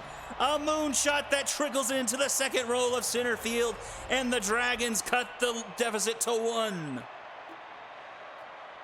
3-2 now off the bat of Will Freishak.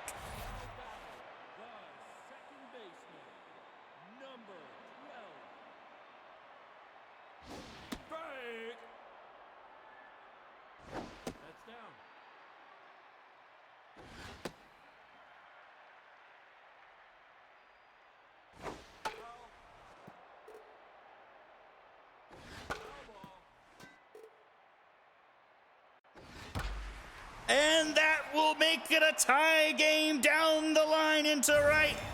And Homer Runs makes it 3-3, and I remember the home run music.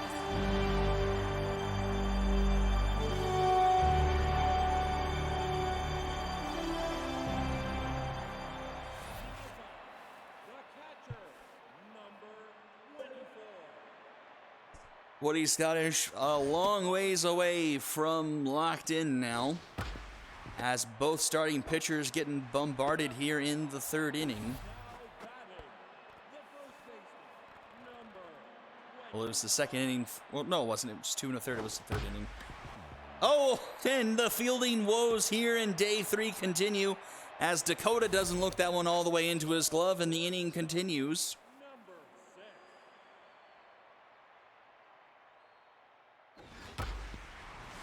That's up the middle, base hit.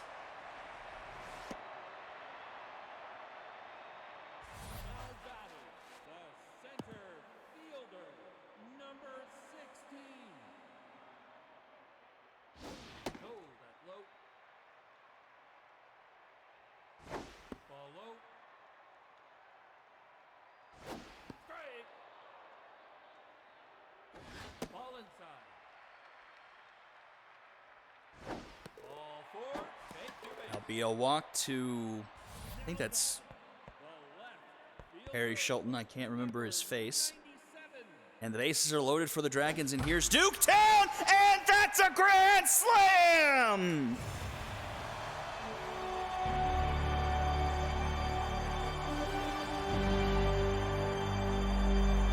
From riches to rags goes Woody Scottish. He's given up 7 in the bottom of the third, and his day is most likely done, or no, it's not.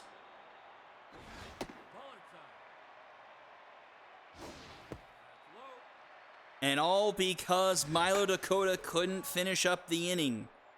That error comes back to haunt in the most haunting possible of ways, and the inning still goes on.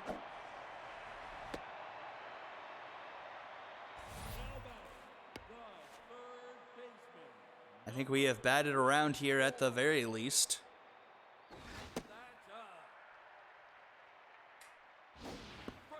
Freddie Jupiter up once again.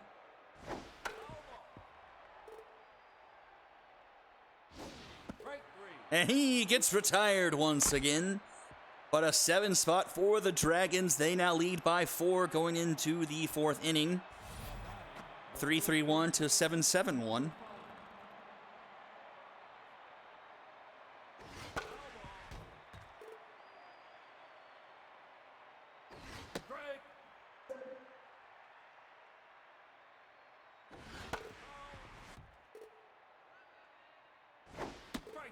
And Jackson strikes out the leadoff batter to start the top of the 4th.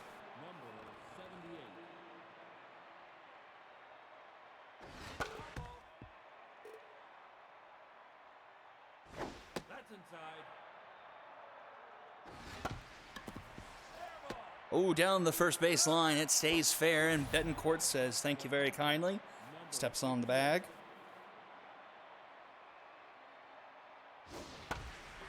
This one golfed into right, but Freishak there. That's a 1-2-3 inning. Now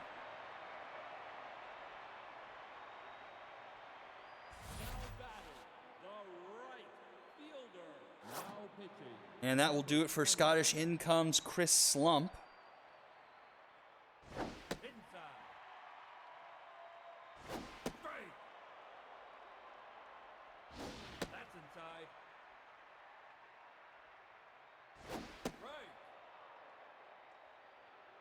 Strike 3. Swing and a miss. Slump brings him up there. Now batting, the second baseman, number 12. Popped up. Gonna stay in play for George Pierre for out number 2. Now batting, the catcher, number 24. Strike.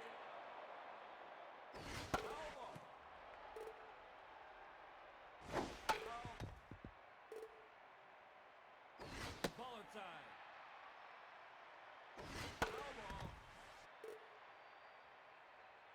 Strike 3. That's a 1-2-3 inning, and we'll go to the 5th inning. Still 7-3. Number 15.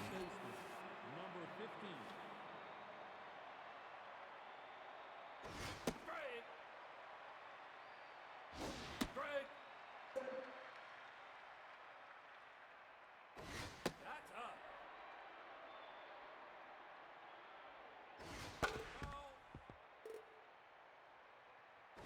Strike 3. And another strikeout for Jackson. I believe he's up to 4. Baseman, number 4. Nope, 3. Off the plate. Strike.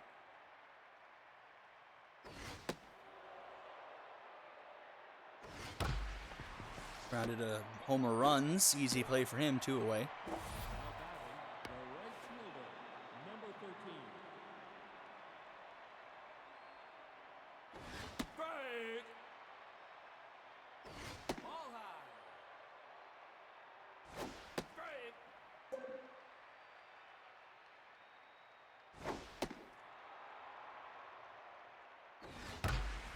And George Pierre puts this one into the gap. That's going to bounce off the wall, and a very fortuitous bounce. Doesn't hit the padding, hits the concrete under the wall, and bounces directly back, just basically in the lap of Duketown, limiting Pierre to only a single. As beneficial as a bounce as you could have gotten there.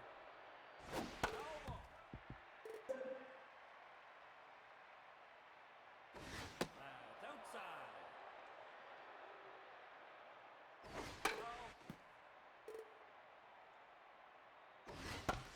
Dribbler to first. Betancourt will do it herself, and that will send us to the bottom of the 5th inning.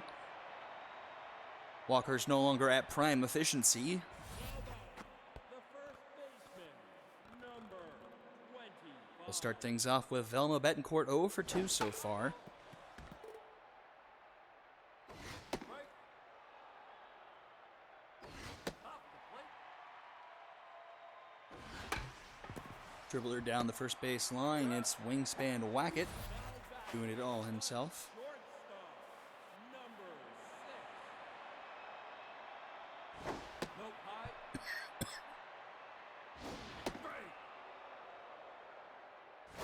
Break. Grounded to short. Crewhart out number 2.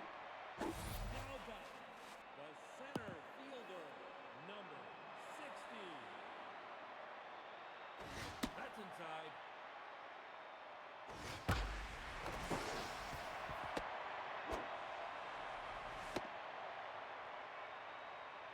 Now batting, 2-out base hit there for Harry Sheldon brings up Duke Town. The man with the slam. And that wild pitch will get by Bob Elf. Shelton will advance to second.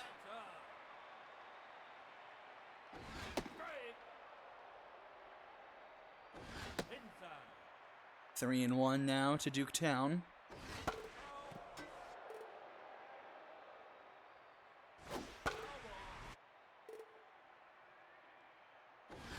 Swing and a miss. Town goes down and will go to the top of the 6th. 7-3 your score here in the SSBL Game of the Night, brought to you by Turtle Beach. If you haven't yet, be sure to put here in all caps. Jar Jar Jackson will get pulled in favor of Wanda Cosmo. Break. That's down.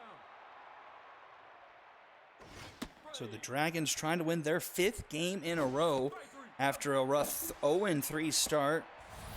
Some bigger losses to the Lumberjacks and the Overdrafts, then having that wasn't a walk-off loss to the wrong fielders, but it was a late loss there as Duketown makes the catch there for round number 2, but got revenge over the wrong fielders 8-4 just a week or so later. Wins over the Express, the wrong fielders, the Vikings, and the Cyclones. Trying to make their way to 5-3 at their halfway point. And Wanda Cosmo makes short work of the top of the 6th. Back half we go. 8-9-1 to up for the Dragons. Designated hitter, number 7. Break.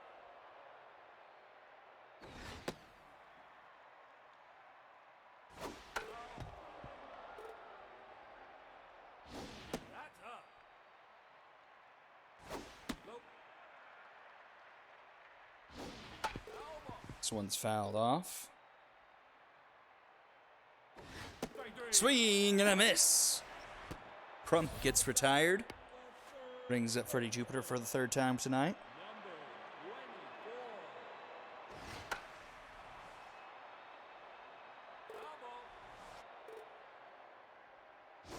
Follow.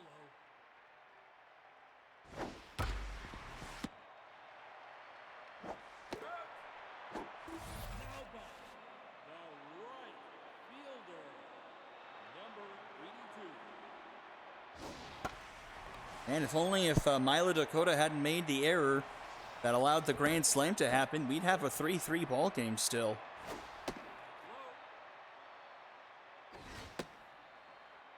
Chris Lump doing a nice job in relief, being up 4 through 2 2/3, but near the end of his rope, but goes through 3 innings perfectly, sending us to the top of the 7th.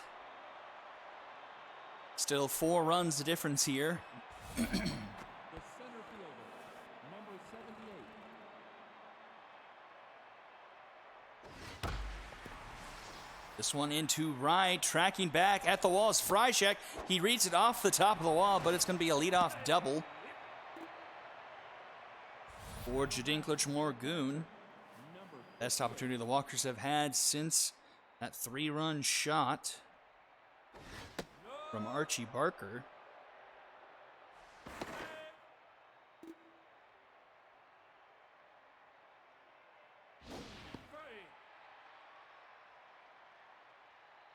Break.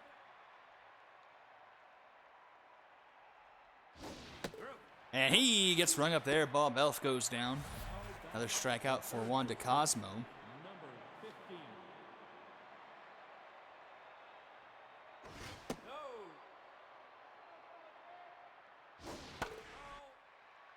here is the man.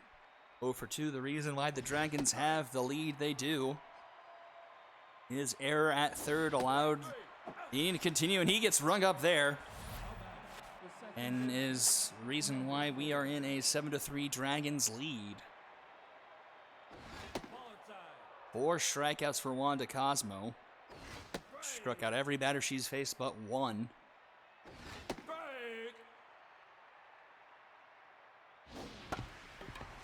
Make that 2 as Jupiter gets it to Betancourt in time for out number 3, sending us to the bottom of the 7th. Discord, be sure to join our Discord as we are wrapping up week number 5 here in the SSBL as teams are ever so gradually trickling towards the halfway point in their season. I believe we have 13 regular season weeks scheduled, so next week will be kind of that halfway point. And Chris Slump is done 3 1/3, 4 strikeouts in doing so. Tip of the cap to him. Holy cow.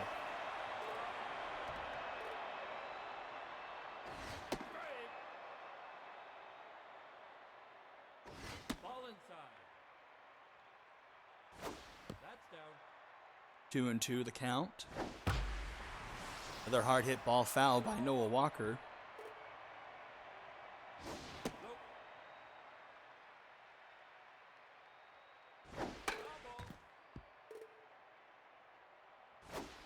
Swing and a miss. Now batting, the first baseman, number 25. Foul ball. That's up. That's up.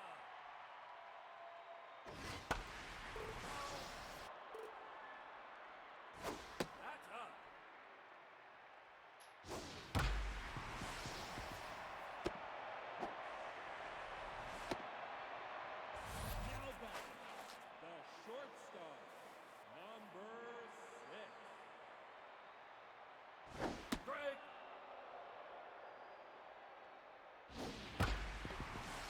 Under the glove of Milo Dakota. Not having a great day fielding at third. Now batting, Has 2 aboard for the Dragons 16. as they're trying to acquire some skill points or some style points. Into center, does it have enough? It's caught by Morgoon at the track. We go into the 8th, still 7-3, the 3rd inning. The only inning the offense has shown up so far in this one. I'm going to eat a piece of chocolate. Now batting, the shortstop, number 2. Break. Break. Delicious. The left fielder, number 34. That's outside. Popped up. Looks like it's going to get out of play.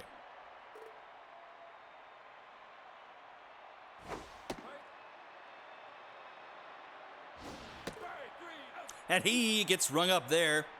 And we go to the bottom of the 8th. Pretty much everything going as you expect. The left fielder. Okay, what is everyone's opinion on dark chocolate? That's down. That's inside. Off the plate. What's happened? Take your base. Are people pro or against dark chocolate? The designated hitter. Puppet says all chocolate is a win. 7. That's low.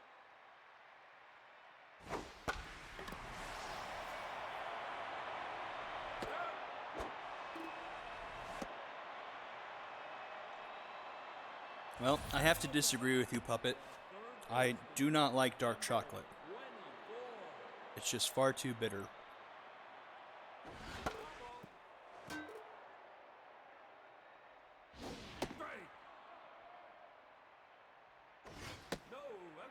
Apparently Puppet's the only one with the chocolate opinion. Strike three. Now batting, the right fielder. Here's Will Freischak. 82. See if the Dragons can do something in an inning that isn't the third, but Severus Chernley robs him of that opportunity. And we'll go to the ninth to finish this one off. The designated hitter, number 44. That's down. Ball inside. Strike. Ortiz pokes one into right over the glove of Velma Betancourt. See if the Walkers can do anything here to make this somewhat interesting. Strike. Ball high. Ball low. And that's back-to-back base hits for the Walkers. Two aboard, nobody out here in the top of the ninth. Center fielder. Things crawling ever so slowly to interesting. But boy, howdy do the Walkers ever walk. No speed on the bases to speak of. And runs is going to turn that two-star for one, but can't turn the Dragons special. The catcher, number Bob Elf at the plate. With runners at the corners. A locked-in Wanda Cosmo, who's rung up 5 3 1/3 in relief. Trying to go up for that 12-out save. And he gets rung up there. And the last chance for the Walkers lays in the bat of Milo Dakota. He owes his team something here, as he is the reason they are trailing currently.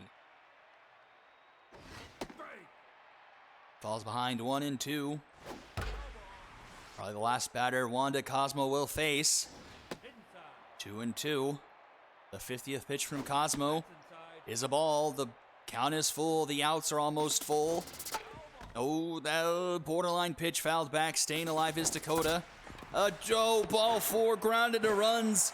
And Dakota hands the game to the Dragons, says you're welcome, and runs off the field. Dragons win 7-3. The only inning that mattered in any way, shape, or form was the third. The grand slam from Duketown being the difference maker in this one. A combined 24 strikeouts in this game between the two teams. A sombrero for Dakota Wackett and Noah Walker, and a golden sombrero for Severus Chernley. Nothing but solo hits for the Walkers. Dragons mustering a pair of hits from Starr, Sheldon, and Crump. Pitching-wise, Scottish goes 3, gives up 3 earned, 4 unearned. The grand slam goes unearned. Chris Slumped kept it. All things pretty much the same. 3 1/3, no earned, 4 strikeouts. Tumblo, 1 2/3, 2 strikeouts. Jackson gets the win after Golden gets pulled early. And then Cosmo going 4 innings, giving up 3 hits, 6 strikeouts. Most likely the MVP. She's second place on the MVP. Duketown, then Archie Barker. Game number 4. The lopsided game of the evening. Let's see if we can jump to this one right fast. Sparrows. Wildcats.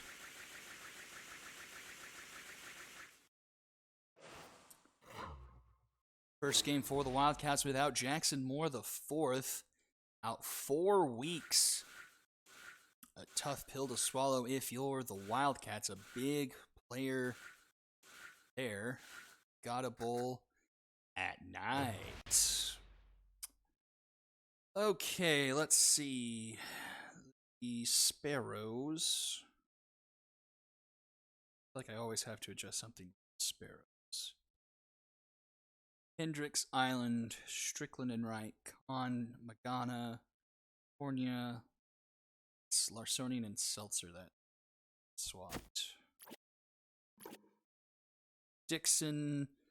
And who do we have on the mound? Who is going to die to the bats of the Wildcats? It is Say.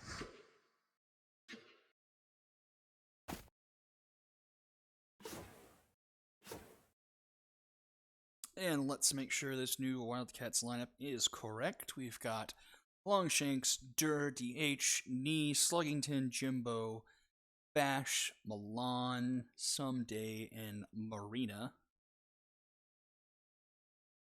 And on the mound, we've got Beef Boy.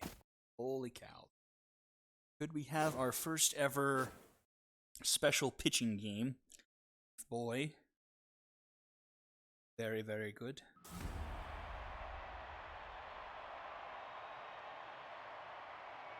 All right. Will the Wildcats score 20? Yes or no? Poll. How do I make a poll? Poll. Poll. Make a poll. Will the Wildcats score 20 or more? Oh, well, so much for anything I just talked about. Yes? No? Maybe so. Sparrows, the Color Rush jerseys look very nice. I do like the blue and red look. Oh, we've got blue and red team versus blue and red team. Luckily, the white of the home uniforms for the Wildcats offsets it nicely.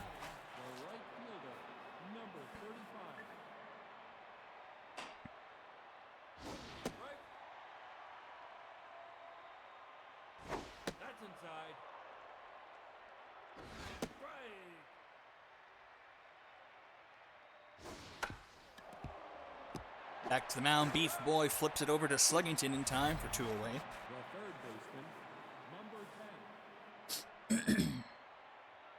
And here is Cameron Kahn.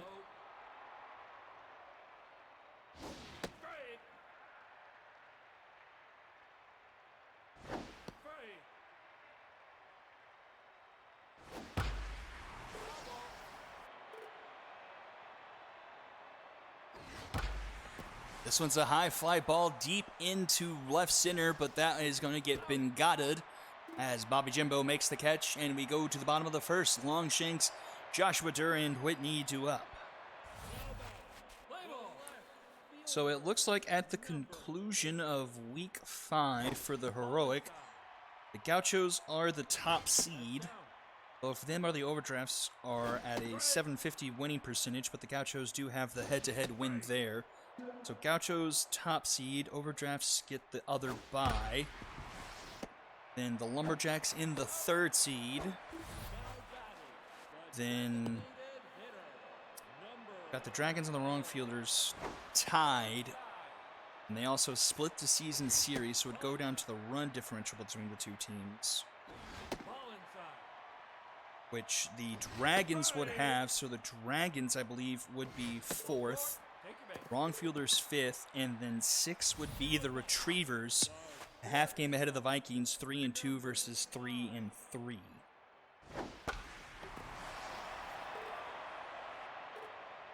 And then the Epic will sort out at the conclusion of this game.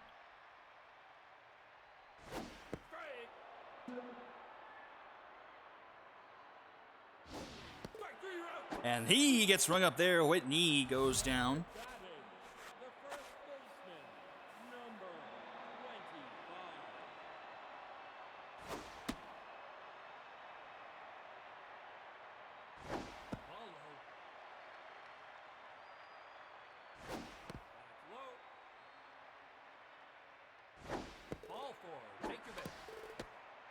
Another one aboard. Bash Sluggington will walk, puts 2 on, 2 out for Bobby Jimbo.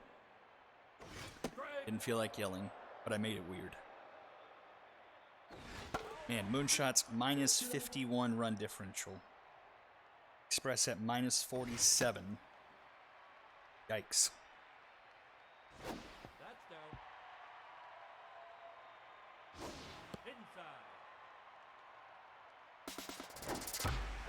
And that one will score a run. Cameron Kahn couldn't come up with it at third, and it's going to be a 1-0 lead for the Wildcats. Second baseman, number 9. RBI man coming through Bobby Jimbo. So we can pretty much deduce the epic. So ball players number 1 seed 7-1. Unicorns second seed at 6-1. Serpents rounding out third seed at 4-2, leaders of the Phenoms by a game. Behind both the High Rollers and the Bombers as we go to the top of the second here.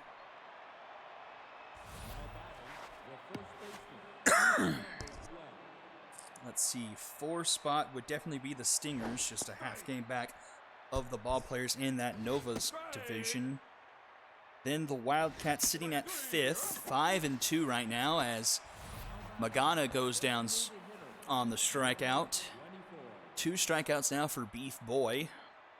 It's crazy to think a 5-2 Wildcats team with close losses to the Unicorns, as their only 2 losses are all the way down at 5, but here we are. And then technically the 6th seed would be a play-in game between the Bombers and the High Rollers. Both are 3-3. Technically, the High Rollers would be the home team for that game, as they have the series advantage right now. But they, I think, is it next week where the Bombers and High? Yes, day 2 next week. High Rollers and Bombers play. Big game there. Will be the number 3 starter for both teams. That would be Bobby Farmham versus Nori Summer. So that's where the epic stands right now.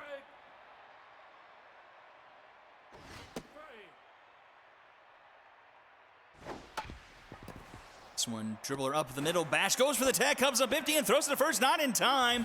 So those Sparrows have 2 aboard here at 2 out, and here's Madeline Dixon.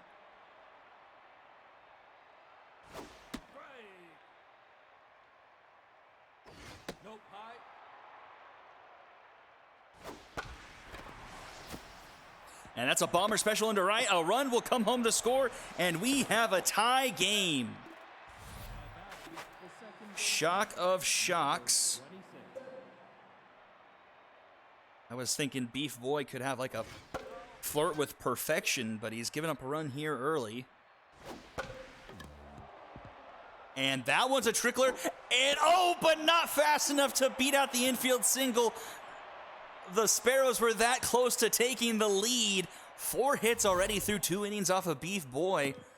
But it's a 1-1 game going into the bottom of the second. Zinni for glasses before.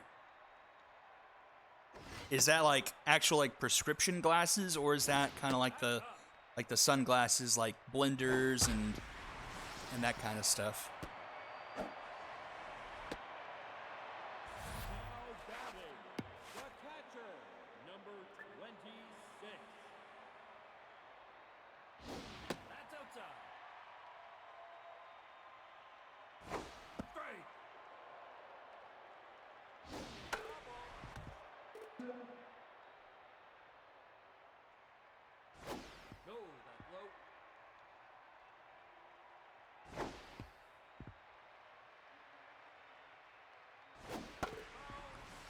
Full count here to Someday.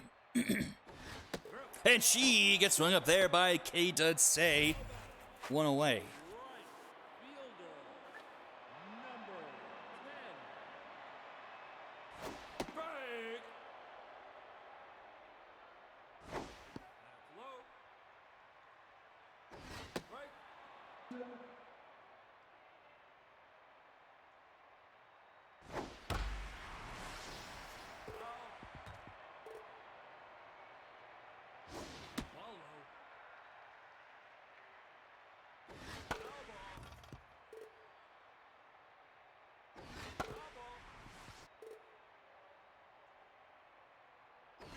I would maybe say a team that's better than the Wildcats squared.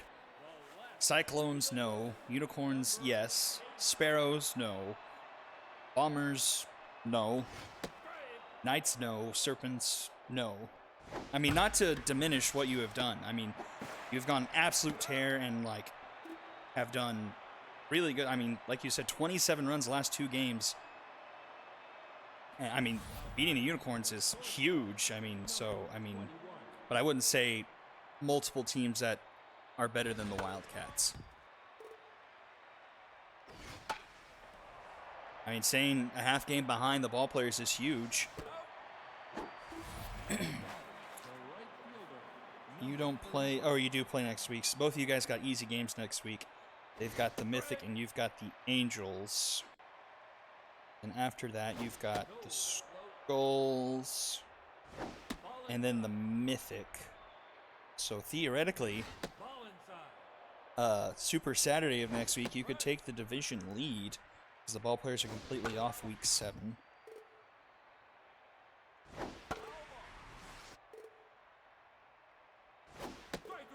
And Beef Boy rings her up there, got her looking. Brings up Cameron Kahn.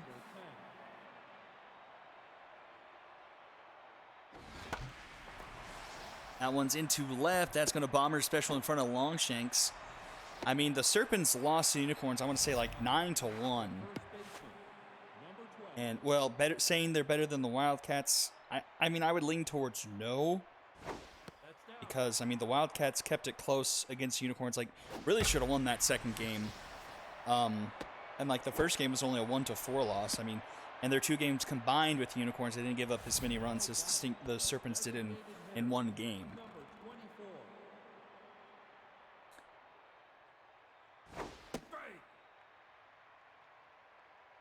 And both your games against the ball players are backloaded. They'll be still a ways away as Beef Boy gets out of the jam there. Sparrows actually out hitting the Wildcats 6-2 here. They actually need to pay this game some mind. It's not turning out to the blowout we all anticipated it being. Lindsay Say keeping the Wildcats lineup at bay.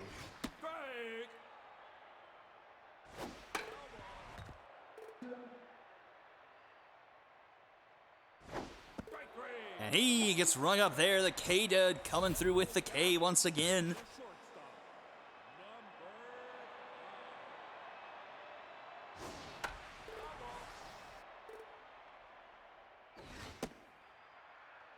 Sure.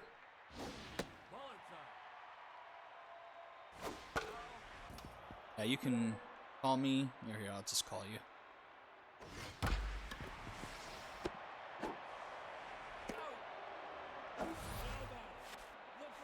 I do apologize, there's a train in the background right now. A train in the background? Yeah, I live right next to train tracks. Can everyone hear Fizek? Yo, we could get squared on for the triple cast. I know Josh doesn't like more than 2 people, but I think it'd be fine if it was squared. Okay. Well, hold on. Let's just go into the Discord, into the league office one. Okay. Wait, like the league office? There should be a league Like office. just the 3 of us league office? Yeah. Okay. Yeah.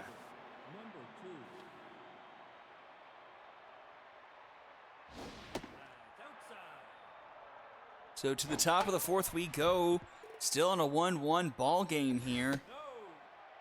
Oh, I meant like in the SSBL Discord, but this works fine. Oh. Give me a minute. I'm switching to my computer. Beef Boy rings up another there.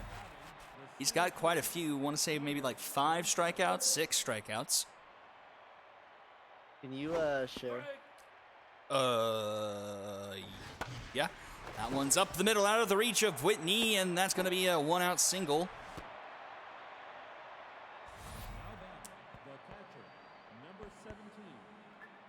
Easier said than done. This at that. Hey. 0-2 to Madeline Dixon. And did the Wildcats also lose a pitcher, or was that the Cyclones? And he brings up another there. 7 strikeouts for Beef Boy. The Wildcats lost Jackson Moore. Okay, it was just Jackson Moore. It was the Yeah, Cyclones who lost a pitcher, Quinn Morella. Okay. Yeah, the Wildcats are going to be without Jackson Moore for 5 games. Ooh, 5 games. That's a lot of games. Yeah, but if you look at the stretch, it's not like it's if there's going to be a stretch of 5 games they don't have them. It's not the worst. So I want to elaborate on like what I said about like I don't necessarily like definitely say the Serpents are better. No, but I think if someone told me, "Oh, I think the Serpents might be at or maybe a little bit better than the Wildcats," I wouldn't disagree. Would I say that definitively? Probably not. But I mean, I can't really say they beat me 19-4, but Well, we'll find out next. The Serpents' next game, they play the Wildcats in the next game. As Sandy Bash gets rung up there. Let's see. the Epic's just really close. Wildcats Serpents game of the night, week 6, day 3. So a week from tonight, we'll find how true your word is. I mean, I know that the Epic is close, and I know we like to meme on the Heroic, but generally the Heroic is pretty close too. Yeah, I mean, I feel like you've got the Retrievers who has like the ability to, but just really kind of underperforming so far. Only played 5 games so far, probably one of the fewer amounts of games played so far this season. Angels with only 4, and Mythic then at Mythic 4 as also well. at 4. But only a half game up the Vikings, and the Vikings kind of struggling. I kind of thought they could win that game against the High Rollers. Both those teams kind of struggled, both need that. I didn't really see that game, but the High Rollers winning that game 2-0.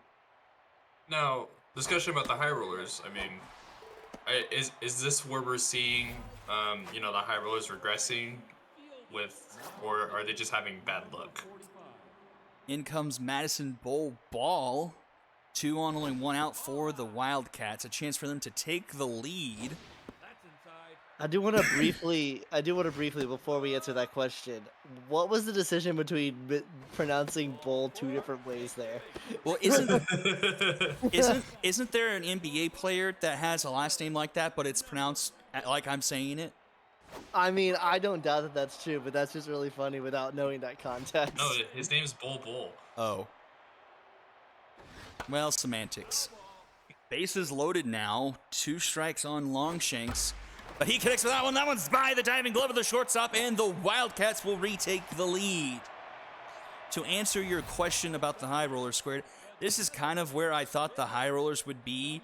Kind of falling to, they're aging a bit, not being as stellar as they once were. Like you had the game against the Serpents, they lost, I think, 1-0. Just a couple of games where their offense hasn't been up to what it has been. And this is going to be deep enough for a sacrifice fly, and the Wildcats will push the lead to 3-1.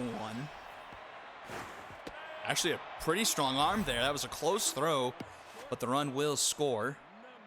I mean, I don't know if y'all remember what Donut was talking about before the start of the season, but he was saying that his High Roller squad was not as good as it was last season, and I generally think you got this, Whit. Spots Island with a nice play kind of deep into the middle of the infield there, getting the out to send us to the top of the 5th. 3-1 now the score. But and I think all of us can agree that the High Roller squad that won the Super Series last season performed when they needed to perform, but didn't necessarily they performed when they needed to perform, but they weren't the best team in the Epic last year, in my mind. Vic Turnpike performed when he needed to perform. But they were the best in the postseason without a doubt. And so I think it's because, we've been talking about like I think Stingers have now exited themselves from that buffer conversation. So between Serpents, Bombers, High Rollers, if Wildcats make it, only 2 of those get to go on.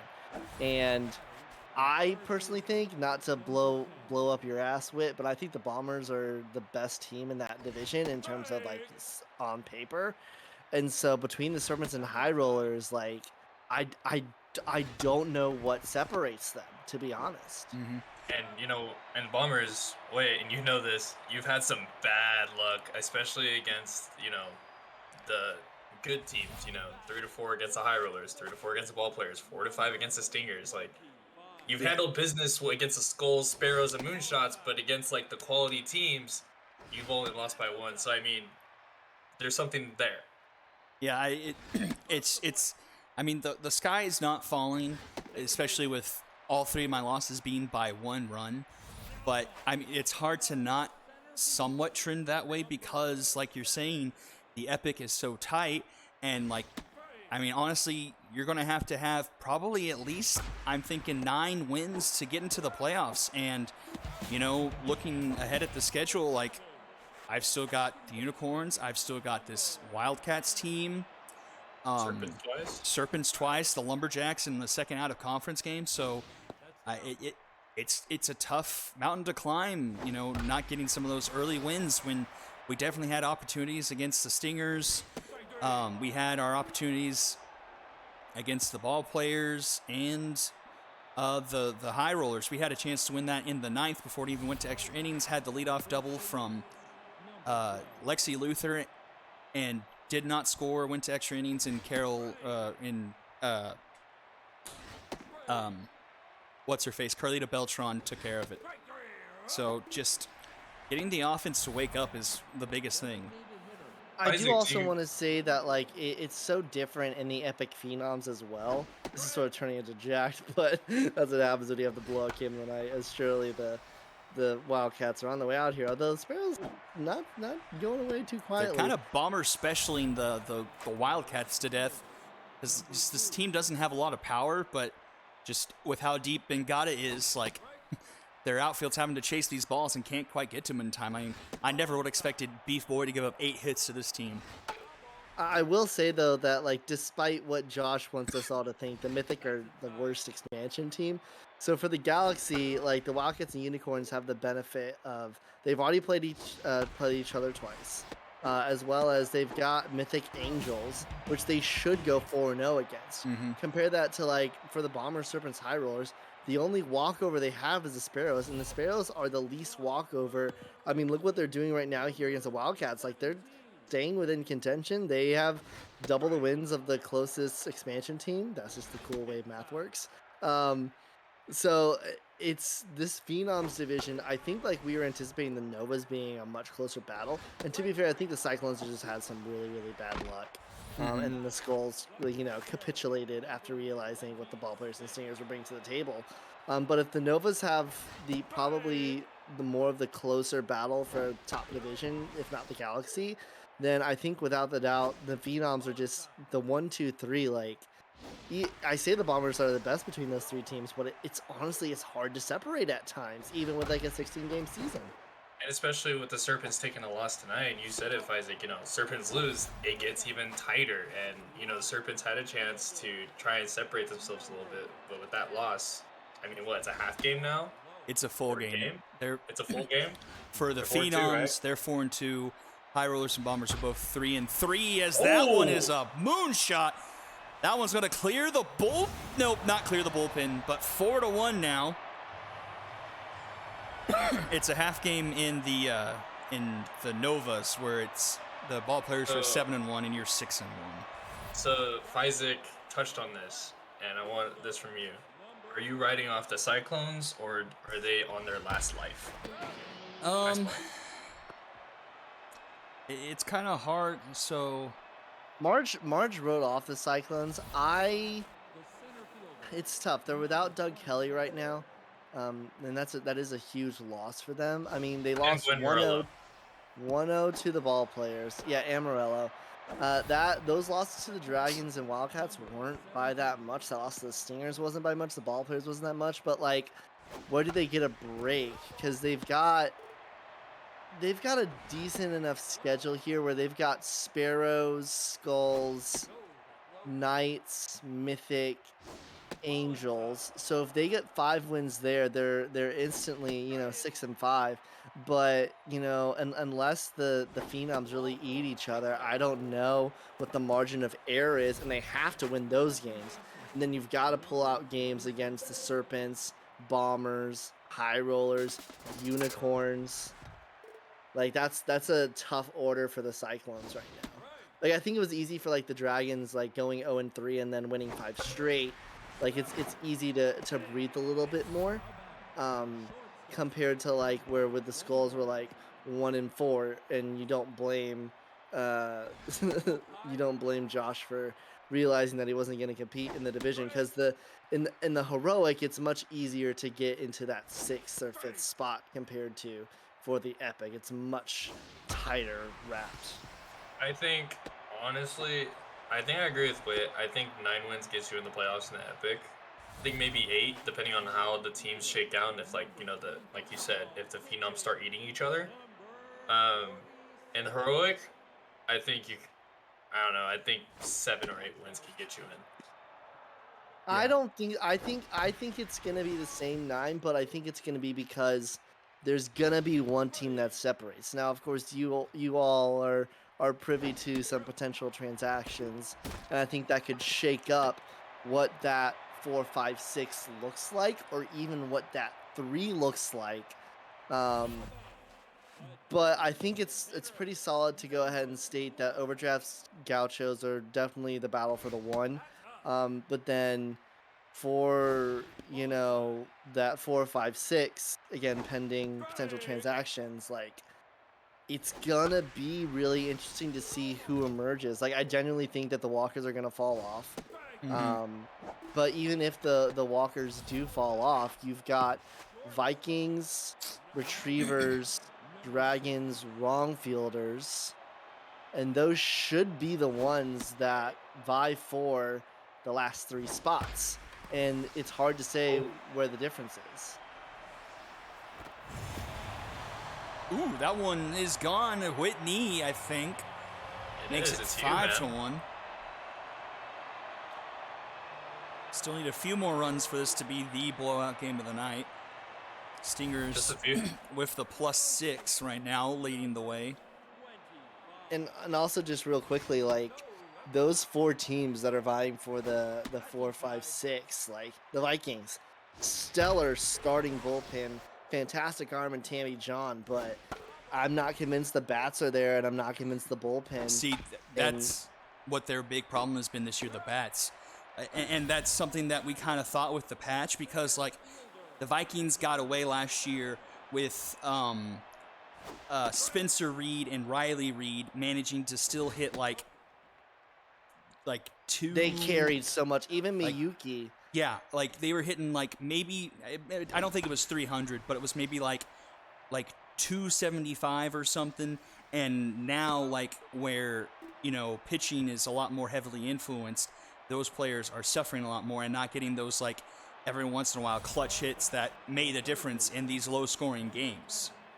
For the Yeah. Dragons, you've got, you know, Golden isn't the strongest 4, and there's also Hannah Bradley as the closer, and then there are some consistency issues with the hitting. For the Wrongfielders, I'm not convinced that their overall pitching is up to snuff. I think they've got some great starters, but I think it tails off, and their hitting is also a concern. I think the Retrievers of all those 4 teams have the biggest upside in terms of where they can be, but they've also been the ones that have lost to the Walkers, barely beat the Liberty. Like, it's really tough for me to discern between those 4 teams. And, like, had which to 3 walk are gonna off make against it. the Liberty too. Yeah, very, and got out hit by the Liberty. It's like those 4 teams, it's like really hard to gauge, you know, how that's gonna shake out.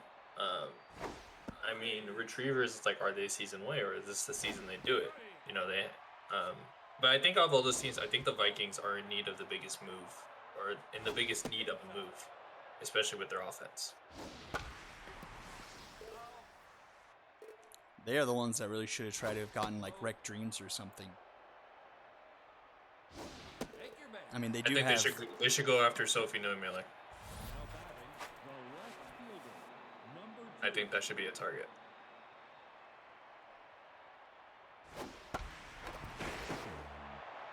Off the glove, Sparrows with 2 aboard here in the 8th inning. Len Larsonian. I do wanna pause it to y'all. Where do we sit at the Epic then after, like, all of that conversation? Like, I think the Stingers have definitely cleanse the sins of 19-4, and I mean are in a better position right now than the Wildcats, even if marginally. Um, where do we sit with who is? I mean, we talked about the Oh, heroic right to for sure, bash. but where do we sit with the Epic now? I think Epic, for me, I think Unicorns ball players, I think top 2 teams right now. I think the Stingers are right behind them. Jar, but I think the Stingers and Wildcats are right behind them. And then you got the Serpents and High Rollers. So probably like about 3 tiers, just how I laid it out. Ball players, Unicorns, Stingers, Wildcats, and then Serpents, High Rollers, Bombers. Not in that order, but Serpents, High Rollers, Bombers, if I'm putting them in tiers. Running makes a really good point. Murph Kelly on the market. Do the Vikings go after Murph Kelly? I think Murph Kelly or Sophie. Didn't you just trade for Newman Miller? No, you got Elman right. Melman, right? Don't Elman. worry, I did the same thing, but I was able to work it out in my Well, brain. for me, I was actually interested in both. Not at the same time, but I had a choice between either one. And personally, I like what Monica does a little bit better. I have high grass at first. I like what Monica does. She has speed. She has good power. She can fit in that 2-hole easily. So, I mean, yeah, Sophie has a little pitch, but I like Monica just a tad better. Because Neuenmuller is, I think, the one that plays first base. Yeah, first base, third base. 99, 74, 77, 99, 23, tough out stealer. But also, at that time, a little bit of influence. Yumeko wasn't having a great season. She has come on in these last couple games, but I kind of got Monica just in case if Yumeko kept struggling. I was going to throw Monica in left field. And then probably play for Vez at catcher. Running just went on a propaganda run in the graphics channel. But I don't want to like bring up DMs, but Ryder DM'd me and he messaged and he was like, "Hey, so how bad do teams have to be before you cut managers out?" And I was like, "No, Ryder, you're fine, man. Like we openly allow tanking." Like he was worried about tanking the Angels because he was afraid he'd be removed as a manager. It's like, no, Ryder, you do you, man. Like you do whatever you think is the best for your team. I went 2-12, 4-10, and then 4-10 2 straight seasons. Whitney literally took down a team. Whitney, didn't you make the Super Series and then strip the team? Yeah. Yes, he made the Super Series, stripped the team, and then won it all. Puppet literally threw a play-in game. Like, we don't care about tanking. You're not caring. The game's over now. Probably the most lackadaisical blowout game of the night we've had, apart from that Retrievers game we aforementioned. The Sparrows actually out-hit the Wildcats 10-7. Jeez. 2 hits from California, Lynn Larsonian also. It's about everyone getting a hit except for Adelina Strickland. She strikes out twice. I've done a couple Sparrows games now, and I want to say I think California is probably the best hitter on this team. Because California is always doing something when I do Sparrows games. I think I've done like 3 now. And then watch this one. Lindsay Say goes 3 1/3, gives up 3 earned, 5 strikeouts. Madison Ball, 3 innings pitched, 1 earned. And then Ashlyn Decker, 1 2/3. Eve Boy gets the win, 1 earned through 6 2/3, 8 strikeouts, and Ilya Page, actually, the new acquisition that they got from the Skulls of Rock, I believe. She goes 2 1/3, gives up only a walk and a hit and a strikeout. Well, that is going to conclude week number 5. 1 week away from pretty much the halfway point of the season. Strange to think we've already come so far. But here we are. Any trailing thoughts? Thank God I beat the Walkers after saying they wouldn't be better than 6-10. Man, that would have been the ultimate. I was gonna make a graphic where if the Dragons lost tonight, it was gonna be the hand shaking. It was gonna be Retrievers, Walkers, or Retrievers, Dragons, and it's losing a gimme against the Walkers. I was really worried about personally was really worried about the Serpents game tonight. But I knew if we win and that we would propel ourselves to like in that okay, they're probably going to the playoffs conversation. I don't want to toot our own home, but aside from Josh, League Office is now 14-7, so have rebounded from the dismal start that we had. Granted, when you add in the skulls, that moves to 17-12, which is still So winning. But Just so just to oh, address sorry, go on. just to address what Puppet has said, I am far from okay. Like the Bombers have 2 games against the Serpents, the Lumberjacks, Unicorns, Wildcats, and a wait till see what happens Cyclones team. Like the Bombers are in a deep. I mean I won't say in trouble, but like we are. I mean we have to get our act together. He's for half certain. panicking. oh well, So here's the difference. Oh, Puppet. he meant at, oh. Here's the difference, Puppet. Whitney has won a Super Series.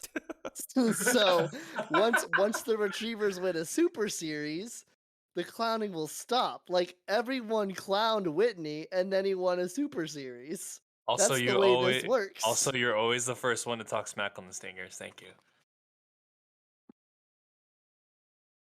Yeah, you were within 3 games, and you blew it up just as much as I questioned why Whitney blew up the Bombers, and then he won it all. Yeah, no, it's not because we don't like you. It's because you haven't won a Super Series. we still I still cry clowned myself him. to sleep every night because I haven't won a Super Series.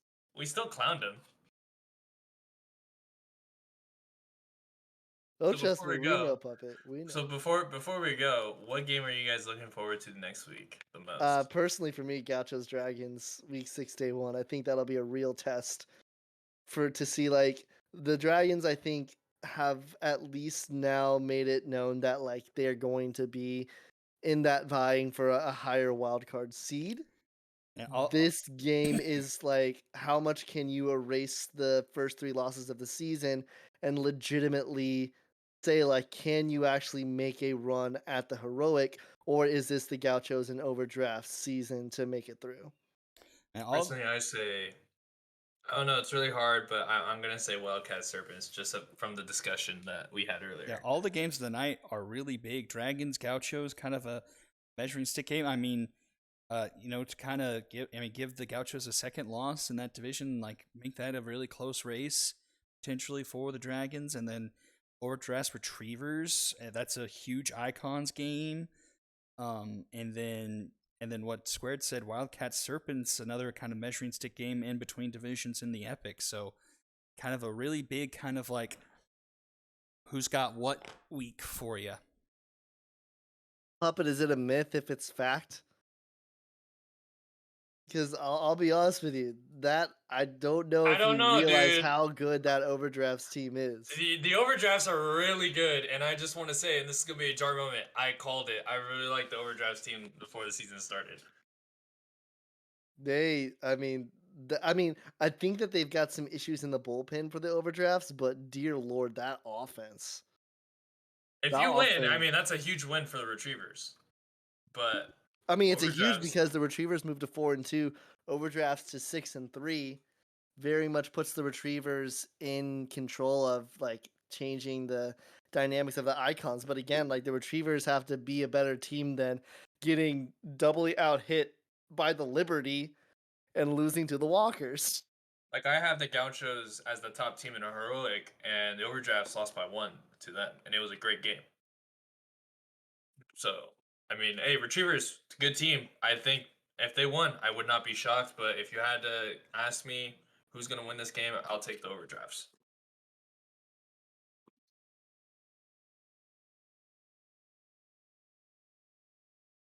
All right, I think that will wrap it up for week 5. Be sure to tune in to Jacked on Saturday and Sunday for the Miners. That's going to do it for us. I'm signing off. Have a good night, everyone. Night night.